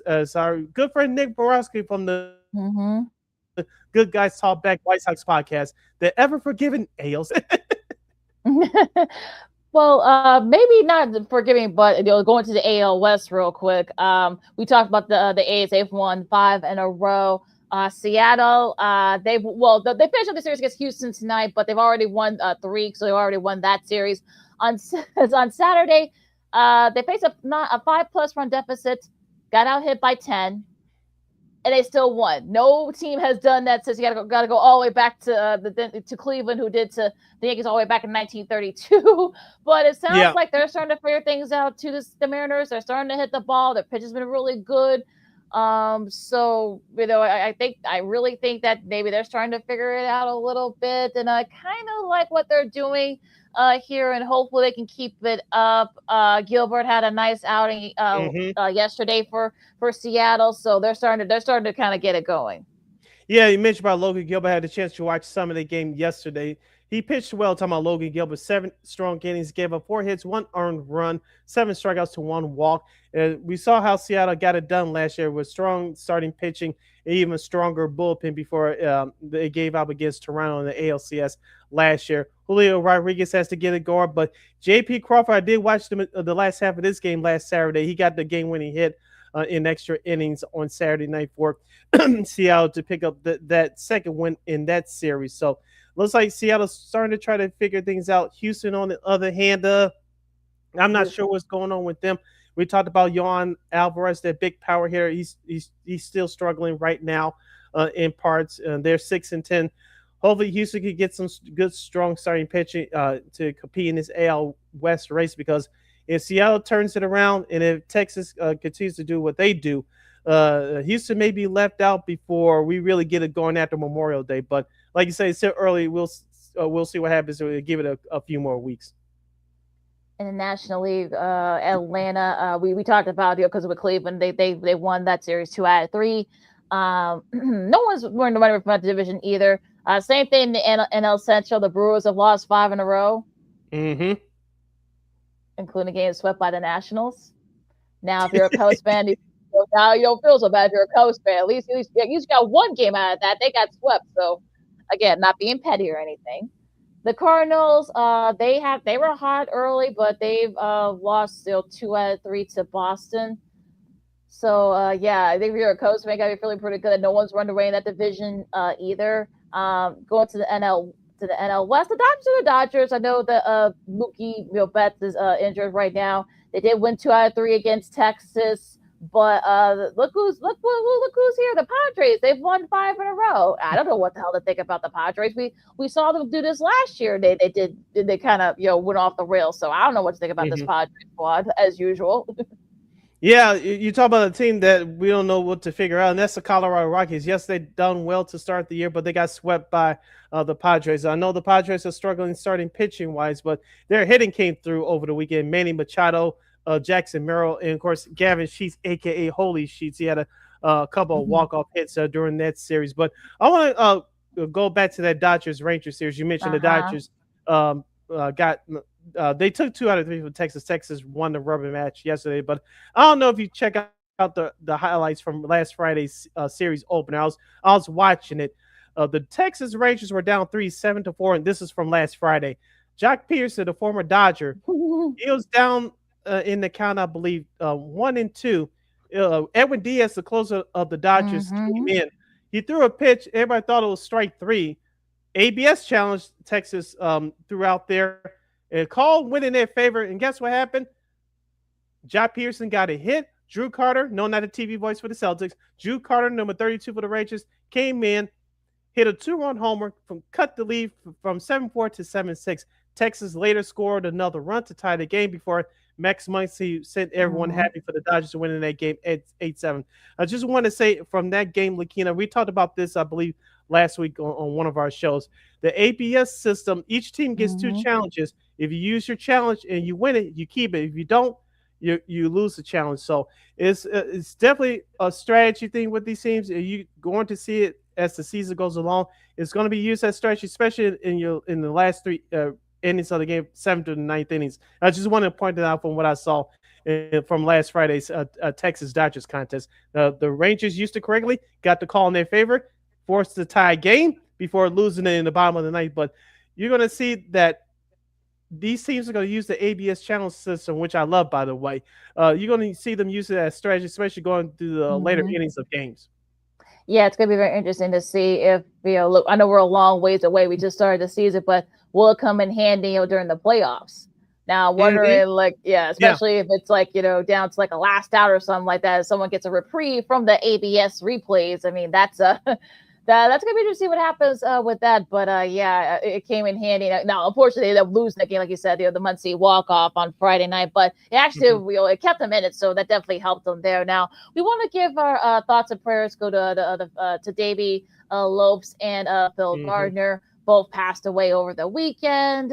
Of course, Phil Gardner was a 3-time All-Star infielder. He also managed the Astros in that World Series against the White Sox in 2005.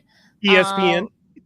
And also, of course, he had a year's battle with pancreatic cancer. So that's how he passed away. And also, Davey Lopes, also a manager, won a couple of World Series with the Dodgers. Just a really one of the better second basemen in the 70s and 80s, with was 6-time All-Star.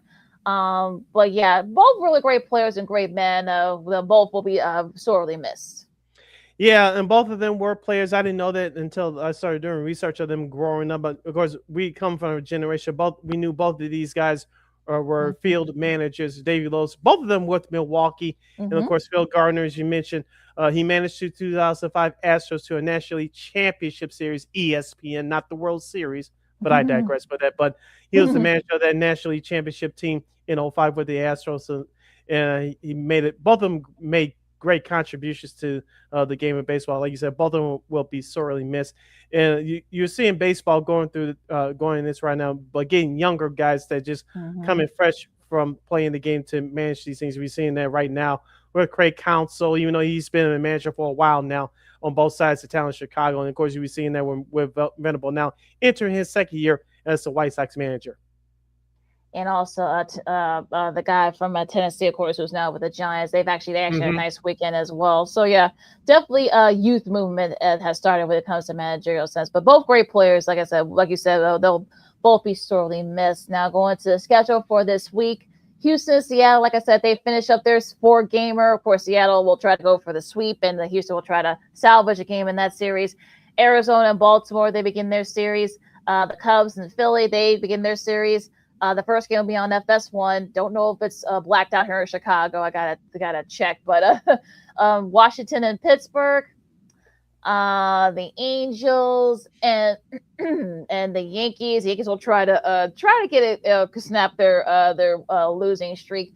Miami and Atlanta, Boston and Minnesota, Cleveland and St. Louis, Texas and the A's, and the Mets. The struggling Mets will try to salvage as they can begin their series for the Dodgers. That'll be on ESPN Unlimited.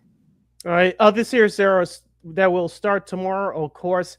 Kansas City will take on Detroit, San Francisco at Cincinnati, Washington at Pittsburgh, and Cleveland at St. Louis, Colorado at Houston, and of course Seattle at San Diego. LaKeena's second favorite team, Texas at Oakland. Sorry.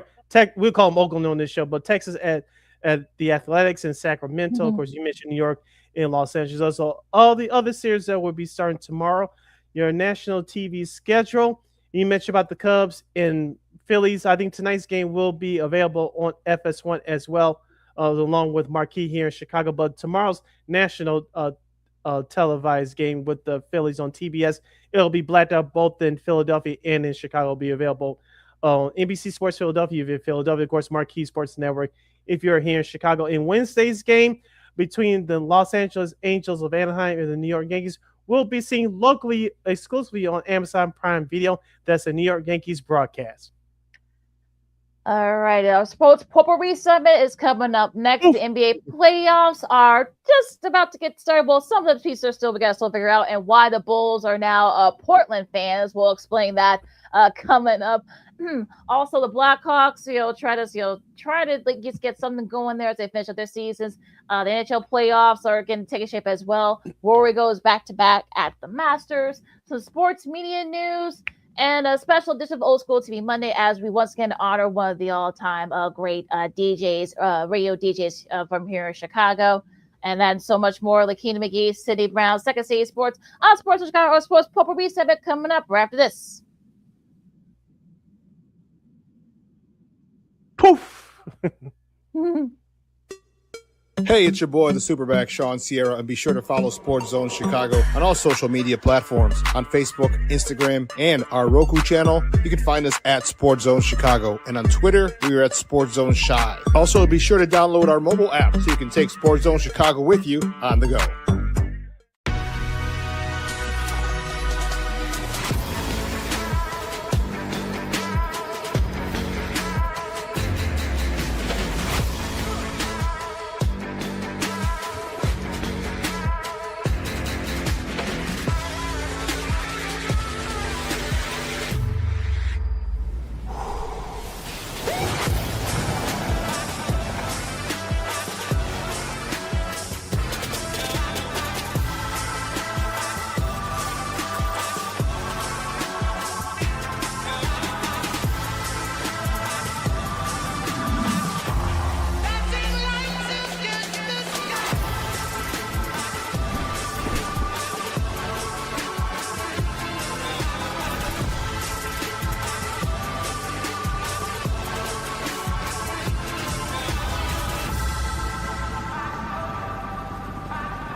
Got it done here.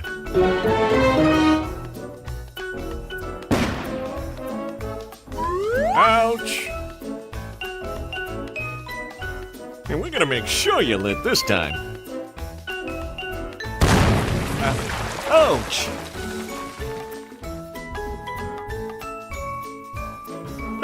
You're not gonna get me this time.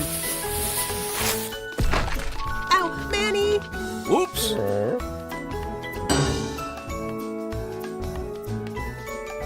Let's try an easy one.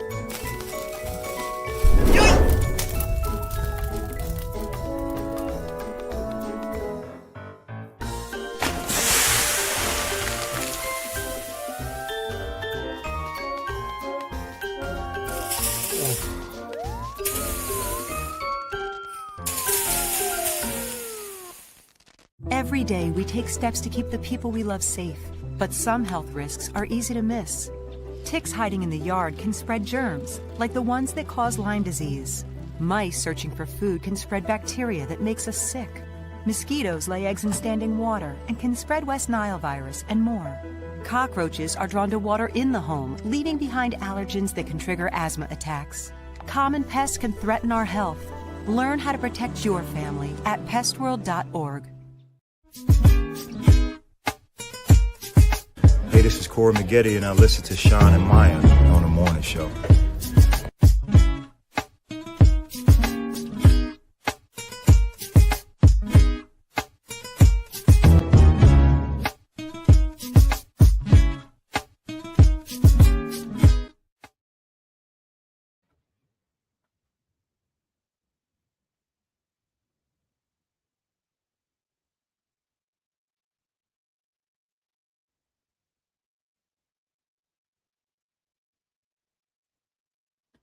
And welcome back to Second Welcome City back Sports. to Second City Sports on the Monday extravaganza edition of the program. You're lot to Oh, I know we sound like harmonizing there, but I'll take it from here. Welcome back to Second City Sports on Sports Zone Chicago. Sid LaKeena here with you in our sports potpourri segment. This is our last break of the show for today. If you want to follow yours truly on the Twitter X in the SIDKID80. That's SIDKID80. You can follow LaKeena McGee on the Twitter X, the IG. As I just mentioned, this is our last break of the show for today. So if you have any last minute questions or comments for us of any other topics we discussed thus far on today's show, you got to hit us up, not now, but right now at Sports Zone Chicago's Facebook page or Sports Zone Chicago on YouTube. Type in those questions or comments in the comment section. LaKeena, but get the up on the screen for you. Regular season's over for the Bulls. Yay! And unfortunately, for yay! yes. So thank God. Like, let's throw a parade. Where the confettis and the balloons. But unfortunately, well, depending on how you look at it, they don't have to worry about a play-in. Thank God. But yeah, they lose to Dallas 149-128. Now, if you took the over in this game, you had a nice showing to finish up the regular season. For the Bulls, Rob Dillingham had 25 points to lead the way for the Bulls. in a losing effort there off the bench. On the flip side, though, 15 points for Ryan Newbar, 28 points for John Polidikis off the bench, a career high for him for the Mets. Also, A.J. Johnson as well with 20 points off the bench as well. Another season high. Also, Tyler Smith, 20 points, season high, a career high, I should say, for him as well. So a lot of you didn't see a lot of the big name guys. A lot of guys are either hurt or they left now. Or what about our buddy Patrick Lee Williams? Well, he had 13 points to finish up the season. Yay. And don't forget 4 rebounds and 5 assists, along with 2 turnovers. So complete the statistics, young lady.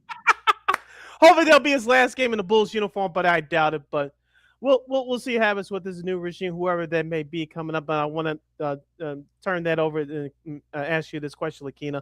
Bill Donovan is supposed to meet with management later on this week. Maybe we'll have some breaking news by the time we get back on the show on Friday. But I know today is the players' only exit meetings for the year.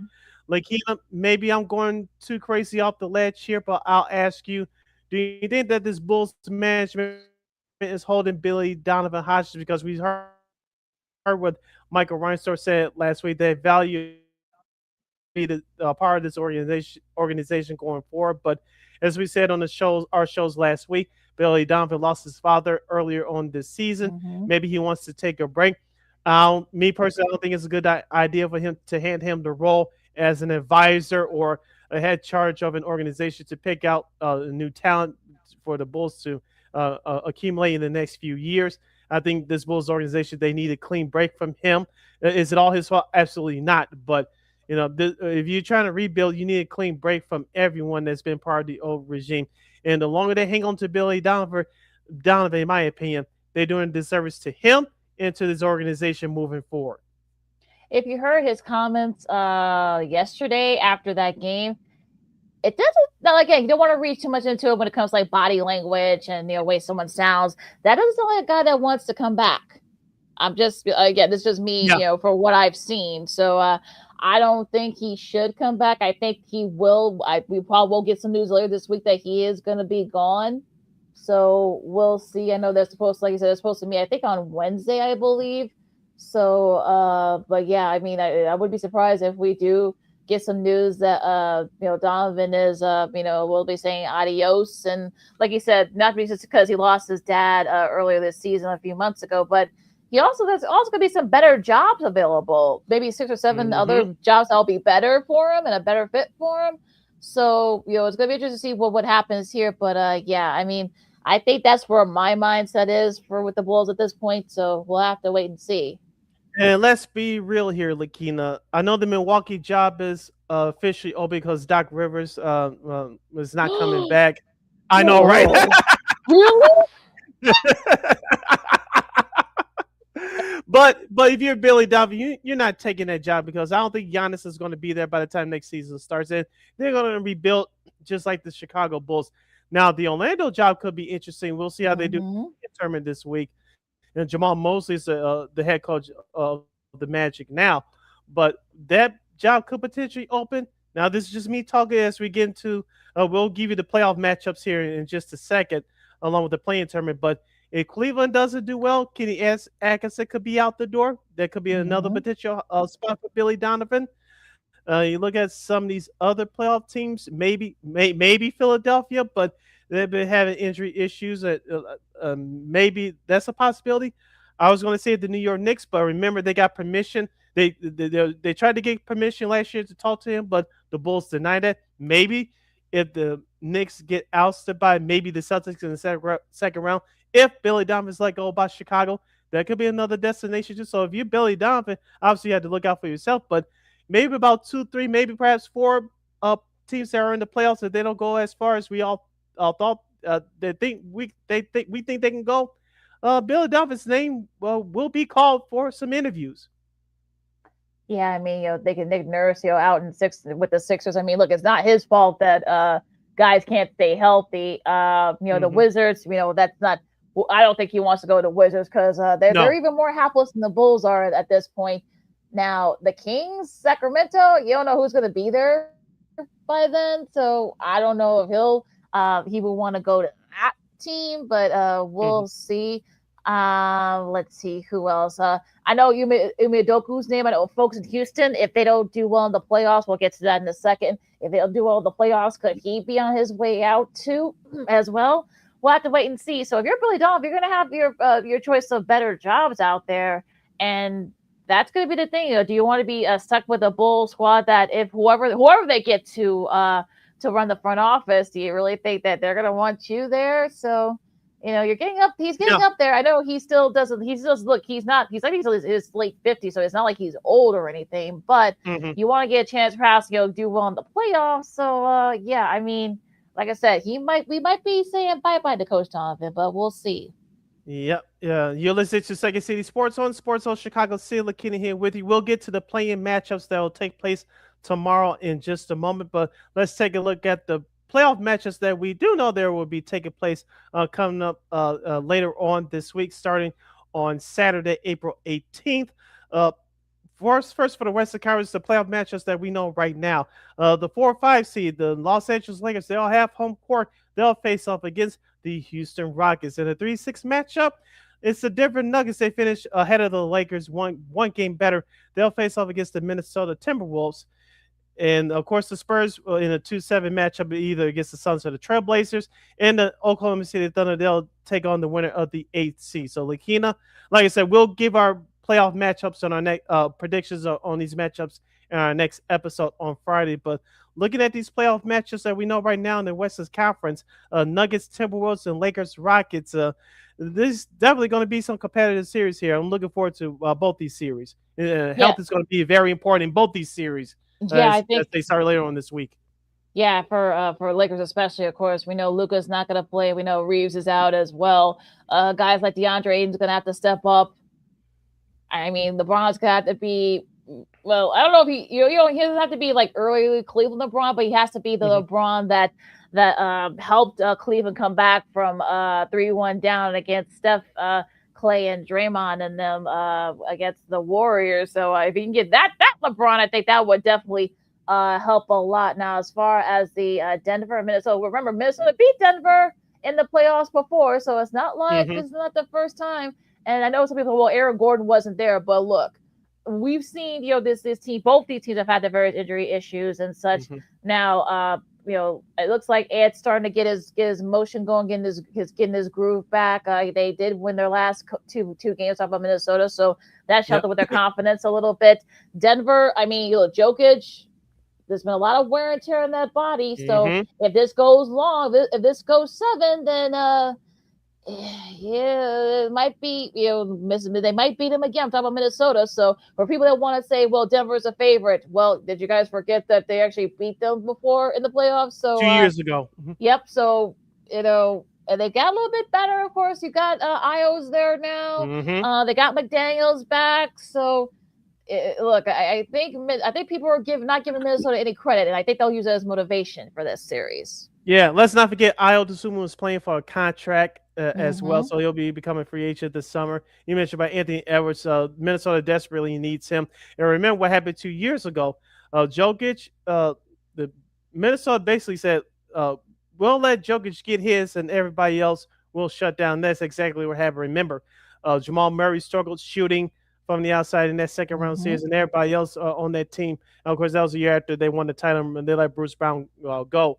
Some of the key pieces off that championship team, the remaining players that were there, they didn't step up to the forefront, and that's how the Nuggets lost that series 2 years ago in 7 games. So it's going to be very competitive. Like you said, that series goes long, which I expected to at least 7 games up. It's going to be whose role players to step up to the forefront. Now, taking a look at the Lakers-Rockets series, of course, the Rockets barely won 50 games this year, but they had a couple bad losses on the road, especially including at Miami, here in Chicago against the Bulls last month. And you mentioned the Lakers, all their injury issues. Maybe there's an outside chance that Luka appears in this series, but also Reeves will not. But it's really which team is going to be the healthiest throughout this series, because I think this series is going to go long too. We know about Kevin Durant. He's been healthy for the most part this year. They used a 6'7" tall lineup because of the ACL injuries of Fred VanVleet. He hasn't played all year. He's not going to play in the playoffs. But I'm kind of a little bit more worried about the Houston Rockets here. whoever wins this series, they'll play Oklahoma City for the most part in that second round. So whoever wins this series, I think it's going to be one and done. And I think it's just who's going to be that role player who's going to step up to the forefront and who could say the healthiest. Also going to the Eastern Conference, we already got our matchups. So for some of them, Toronto and Cleveland, and Atlanta and the Knicks. Now, Cleveland, it's going to be interesting because Toronto, a lot of these players, they don't have a lot of playoff experience. A lot of them are playing in the playoffs for the first time, so Cleveland could use that as an advantage with a lot of their guys having the playoff experience, so that could help them. Now, as far as Atlanta and New York, I mean, this is not the matchup that you want if you're the Knicks fan. I know Knicks fans are probably like, well, hey, this should be easy. Well, look, Atlanta's played very well since they traded Trae Young. So it's going to be very interesting, with Atlanta, because Atlanta, this could be a fascinating matchup. Jalen Johnson has been playing very well. He stepped up since Young got traded. So again, I think this could be a lot closer series than what people are going to admit. Yeah, and don't forget about CJ McCollum as well, that veteran savvy leader and shooting guard. But if you're a Knicks fan, I'm getting Detroit Pistons advice from last year. Oh, we should beat the Pistons if blah, blah, blah. In Detroit, despite that no call in last year's game 4 of that series, I'm talking about Detroit still should have won that series. But it was a little bit tougher for the Knicks than what they would admit at the time until later after the season. So I think the Knicks, like I said, we'll give out our official predictions on our next episode coming up on Friday. But if you're a Knicks fan, the way I know the end of the season a little bit strong, they beat Boston at home last week, even though there was no Jaylen Brown. But the way the Knicks have been playing over the last month, that should give you concern. And Mike Brown is going to have a tough task on his hands. So I think this is going to be another long thought-out series, just like a year ago against the Pistons. Now, as far as the play-ins are concerned, remember all the play-in games are now on Prime Video with the new TV deal. Mm-hmm. So just a little reminder there, folks. Tomorrow you got Miami and Charlotte. That'll be the first game up on the Prime Video doubleheader. And the one out west, it'll be Portland and Phoenix. And we'll explain about the Portland part in a second with the Bulls. But Wednesdays, same times, you got 6:30 on Wednesday, you got Orlando and Philly. And the other matchup in the Western Conference of playing, you got Golden State and the Clippers. Now, Portland, I'm laughing because the Bulls are now, if you're a Bulls fan, you're cheering for the Trailblazers. Why is that, Sid?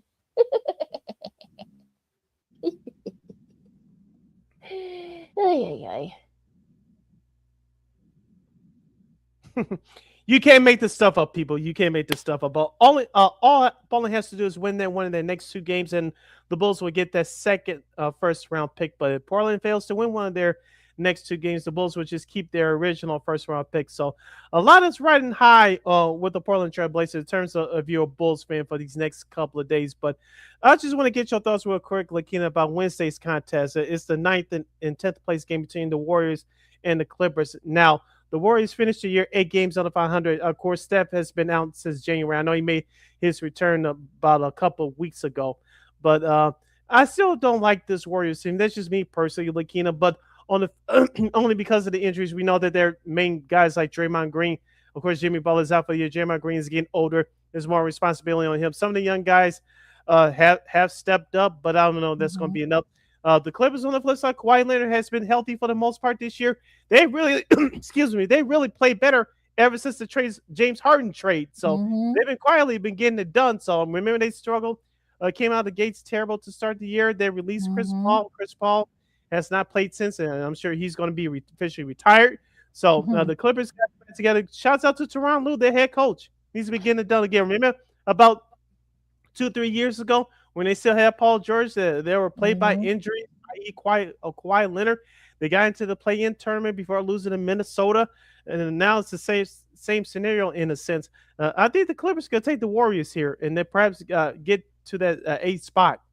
Yeah, I really think so. Like I said, I think the Clippers are kind of been up and down, like I said, but they did play well those last few games of their regular season. And I think the key here in this matchup, I feel like you said, Kawhi.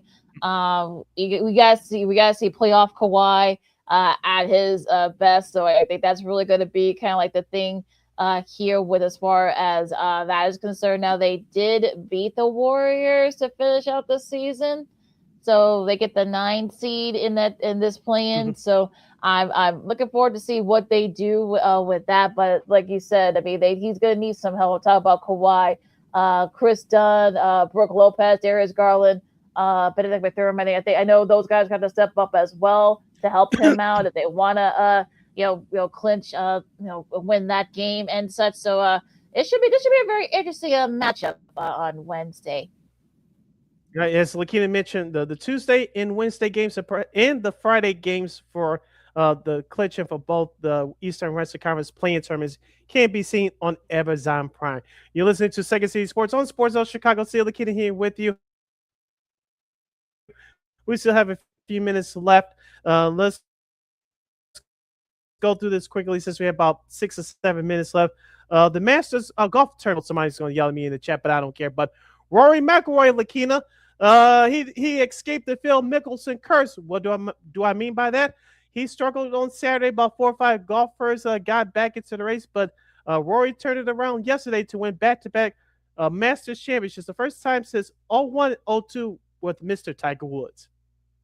And he actually joins him, also Sir Nick Battle, who did in 1989, 1990, and also the Bear Jack Nicklaus, who did in 65 and 66 as back-to-back Masters champions. And Rory joins that elite company. And look, to his credit, though, he was able to bounce back after that tough Saturday. But yeah, you had guys like Justin Rose, Cam Young, Sam Burns. Now, all those guys I mentioned made mistakes. Scotty Scheffler left a lot of greens. I know he's going to be, he's really going to be tearing his hair out from that one. But to his credit, Rory made the big shots when he needed to, and now he got himself a second green jacket. Now you probably say that this course was tailor made for him, so you probably say he probably could have won 4 or 5, so he probably is making up for lost time, but. I feel like Rory does feel more relaxed. You saw his adorable little girl Poppy. I know she's kind of getting used to it too. She was she kind of when he mentioned the free ice cream, she's like, Dad, of course, she's only 4, so she's only 5 years old. So I guess she started to kind of understand it. But yeah, good for Rory. I mean, look, I think he's more relaxed now that he's got that Grand Slam. He can win the golf tournament, and good for him. Yeah, and Rory McIlroy, for him winning the Masters tournament yesterday. He earned $4.5 million yesterday for winning that tournament. I'm just looking at it right here from ESPN.com. Scotty Scheffler, who finished 1 shot back from McIlroy at -11, $2.4 million in earnings. Russell Henley tied for third, $1.1 million, and Justin Rose, who finished tied for third behind Henley, $1.1 million in earnings. Yeah, nice. Very nice show. Also, Cammy also finished in third. You also get that 1.1 million. So, I mean, look, a really great show in there. If you're CBS, I'm sure the Rays were pretty good. We probably won't know the Rays till perhaps tomorrow. But if you're CBS, you gotta be feeling pretty good about the ratings and such. I know there was some concern.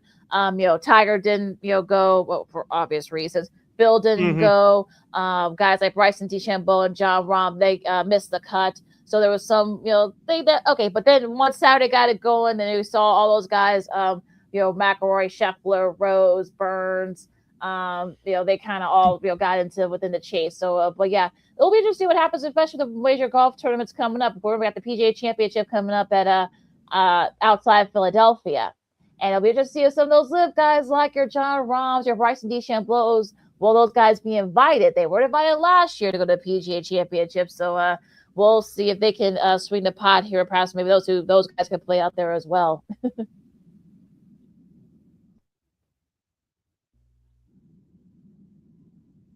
You're listening to see LaKeena hanging out here with you. Before we close it out with a special salute for Old School TV Monday, let's do that hockey real quick. LaKeena, the regular season ends on Thursday for the NHL. The Blackhawks lost to the Blues on Saturday, 5-3. Of course, they're finishing out the season, but I want to get your thoughts on this. In a home-and-home series that concluded yesterday, the Washington Capitals beat the Pittsburgh Penguins in both games in both cities.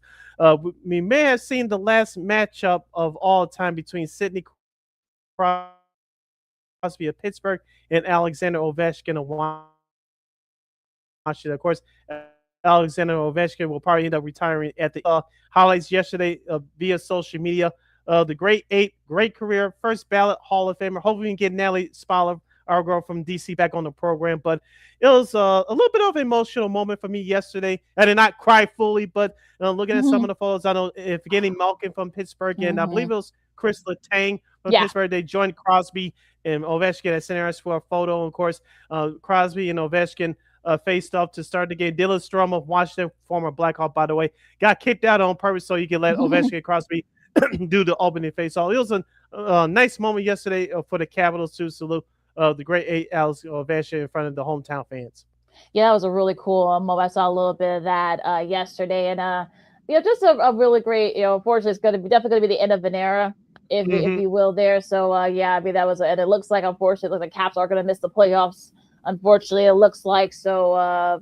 That's going to be tough.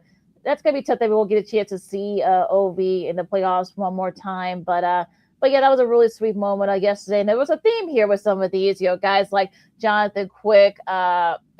He skated, his last home game there out and out with the Rangers when they played the Panthers. Also, Ozzy Kopitar, remember, he also announced that he's retiring after the end of this season. The Kings had their last regular season home game yesterday as well. So yeah, a lot of guys that we grew up with, Sid, are now they're leaving. Make you feel old, Sid. But at least the Kings, they're fighting for a playoff spot in the Western Conference. Yeah, the Kings are actually still fighting for a spot in the Western Conference wild card. So if they win their game tomorrow, I believe they're playing the Kraken. They've already finished the spot, so we'll see what their mindset is. But yeah, they've got to win just because of a playoff spot. But yeah, a lot of guys that we grew up with, so now they're retiring. They're younger than us, so makes you feel old, folks. Yeah, and just think about Crosby and Ovechkin. They really brought hockey back after missing the 04-05 season due to the season-long lockout. Both those guys were drafted back in 06, and it's been a great rivalry between those two teams and those two players for the last exactly 20 years. Of course, I'm thinking it back. I know they made the playoffs a couple more times a decade ago, but I still think about that playoff matchup you could catch right here on YouTube. Also, all 7 full games of the 09 Stanley Cup playoffs when they met each other in that first round. Yes, Pittsburgh were the better team at the time. They won that series in 7, including winning Game 7 in Washington. That was still one of my top 5 best playoff series in recent memory that I have ever seen. Ovechkin and Washington jumped out to a 2-0 series lead. Crosby and Pittsburgh, that was their last, I believe, was it their last year? No, it was, I believe it was, if not the second term, I think it was their last year playing at the old Igloo in Pittsburgh. And they tied their series, win their 2 games at home, of course. Washington wins Game 5. Pittsburgh wins Game 6 and 7. So that's one of the best playoff matchups I've ever seen in the last 25 years. So look back and forth to that. Also, they had great moments against each other throughout the regular season. Of course, 2016, 2017, 2018, in those years in the playoffs with those two clubs, they had great moments as well. So definitely a chapter in hockey that's going to go into hockey lore forever. Yeah, it's unfortunate we won't get to see that again. But yeah, just like you said, they definitely helped kind of bring hockey back to the forefront. So kudos to them. And real quick, if you guys did get a chance, ESPN actually did a feature on Ovechkin with about 7 strangers, hockey players and fans to salute him. And he met all these folks years ago, and they gave him a little trinkets and stuff. So if you guys didn't get a chance to see that story, you guys should check it out. It's on YouTube. It's also aired over the weekend, so make sure you guys check that out as well. Like I said, still some spots. I think there's one more spot. I think there's 2 more spots left in the West, and I think 1 more spot left to the clinch in the East. One of the no, I think it's all set in the East. But yeah, there's still 2 more spots left in the Western Conference. So at least including 1 wild card. So we'll just see what happens with these next few days. But it could be between Anaheim. They could clinch a playoff spot, I believe, tonight, and the Kings could clinch a spot tonight as well. So hopefully, the matches will be set there. As far as the Blackhawks, just want to finish up the season. Hopefully, finish strong and such. But yeah, we'll talk some more NHL playoffs coming up right here. But it was the Second City Sports on Sports Chicago. LaKeena McGee, stay around with you. One more story before we go to. Before speaking of hockey, before we talk about the Old School TV Monday, John Bucci has signed a new deal to stay with ESPN, a multi-year contract extension where he'll continue his work doing the hockey coverage of both pro and college. Shout out to Denver for winning the college hockey tournament for the third time in 4 years on Saturday. And also Jay Billis will be will take over. He'll be doing some of the playoff stuff with Mike Malone, of course, now going to North Carolina, coaching there. So now he'll get a chance to perhaps do those at the NBA playoff, and we'll call it at least 3 or 4 games according to Front Office Sports. Yeah, and also back to the Blackhawks. So if you missed it, I believe you can catch it on their official YouTube channel. Pat Foley did a great job last Friday for the initial Blackhawks Hall of Fame. Of course, the late great Troy Murray was inducted. Marion Hossa, Duncan Keith, and Steve Larmer. They were among those nominees that were inducted to the Blackhawks Hall of Fame. Steve Larmer should be in the Hockey Hall of Fame in Toronto, but we'll talk about that at another time. But great job by Pat Foley emceeing that ceremony. So if you guys didn't catch the highlights, you can make sure you go to the Chicago Blackhawks official YouTube channel to check out that ceremony. Listen to Second City Sports on Sports of Chicago. LaKeena McGee, stay around with you as we wrap things up with Old School TV Monday. Of course, we do TV shows, we do movies, events and such. But of course, we've been doing the last couple of years. We're going to honor one of the all-time greats in the Chicago radio. Doug Banks, was a radio personality. Of course, this is the anniversary of his death. He passed away April 11, 2016. Of course, he was, of course, a B103 and also WGCI. He also appeared on ABC 7's 190 North for years as a correspondent.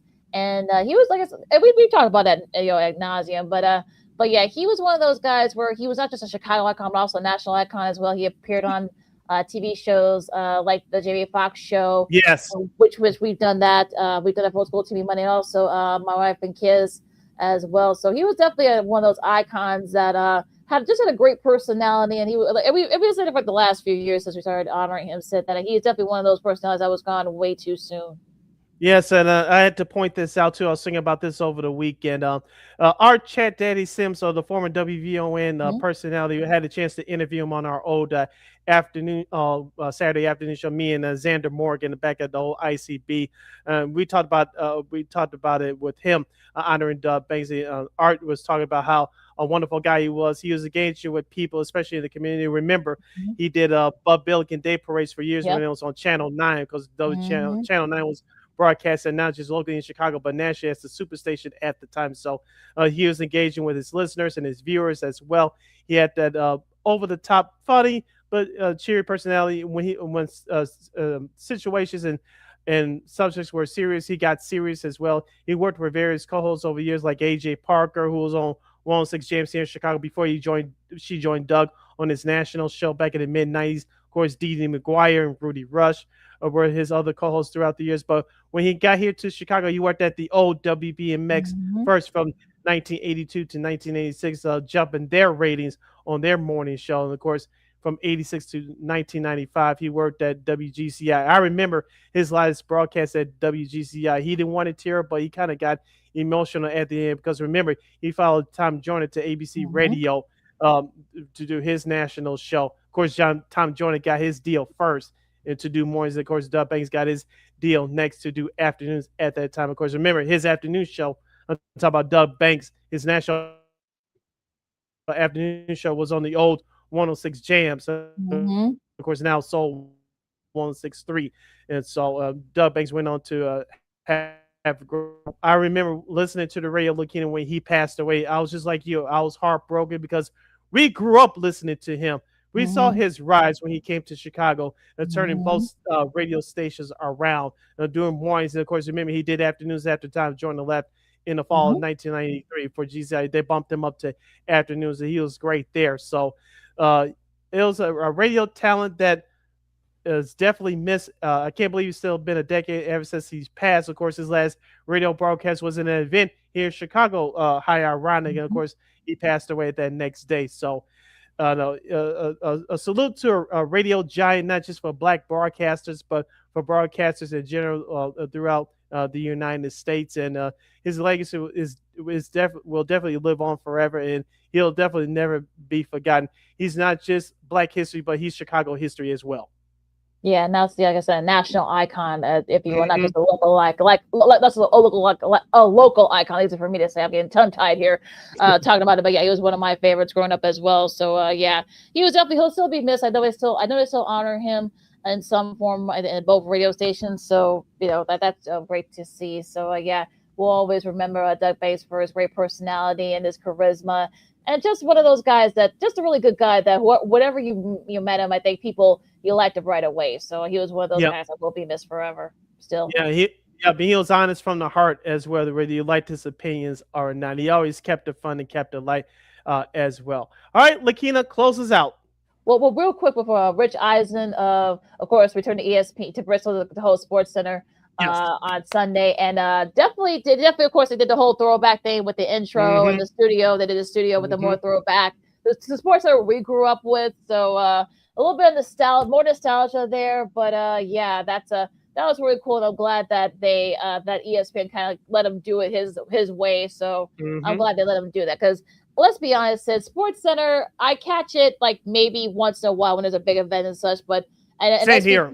Yeah, SVP has said that he's still going to stick with doing the SVP show on his nightly Sports Center, not going to the afternoon. So for the most part, so that'll be it. But yeah, I'm glad that they let him kind of do it his way, because I think this is kind of what made us watch Sports Center. But that's a whole other story.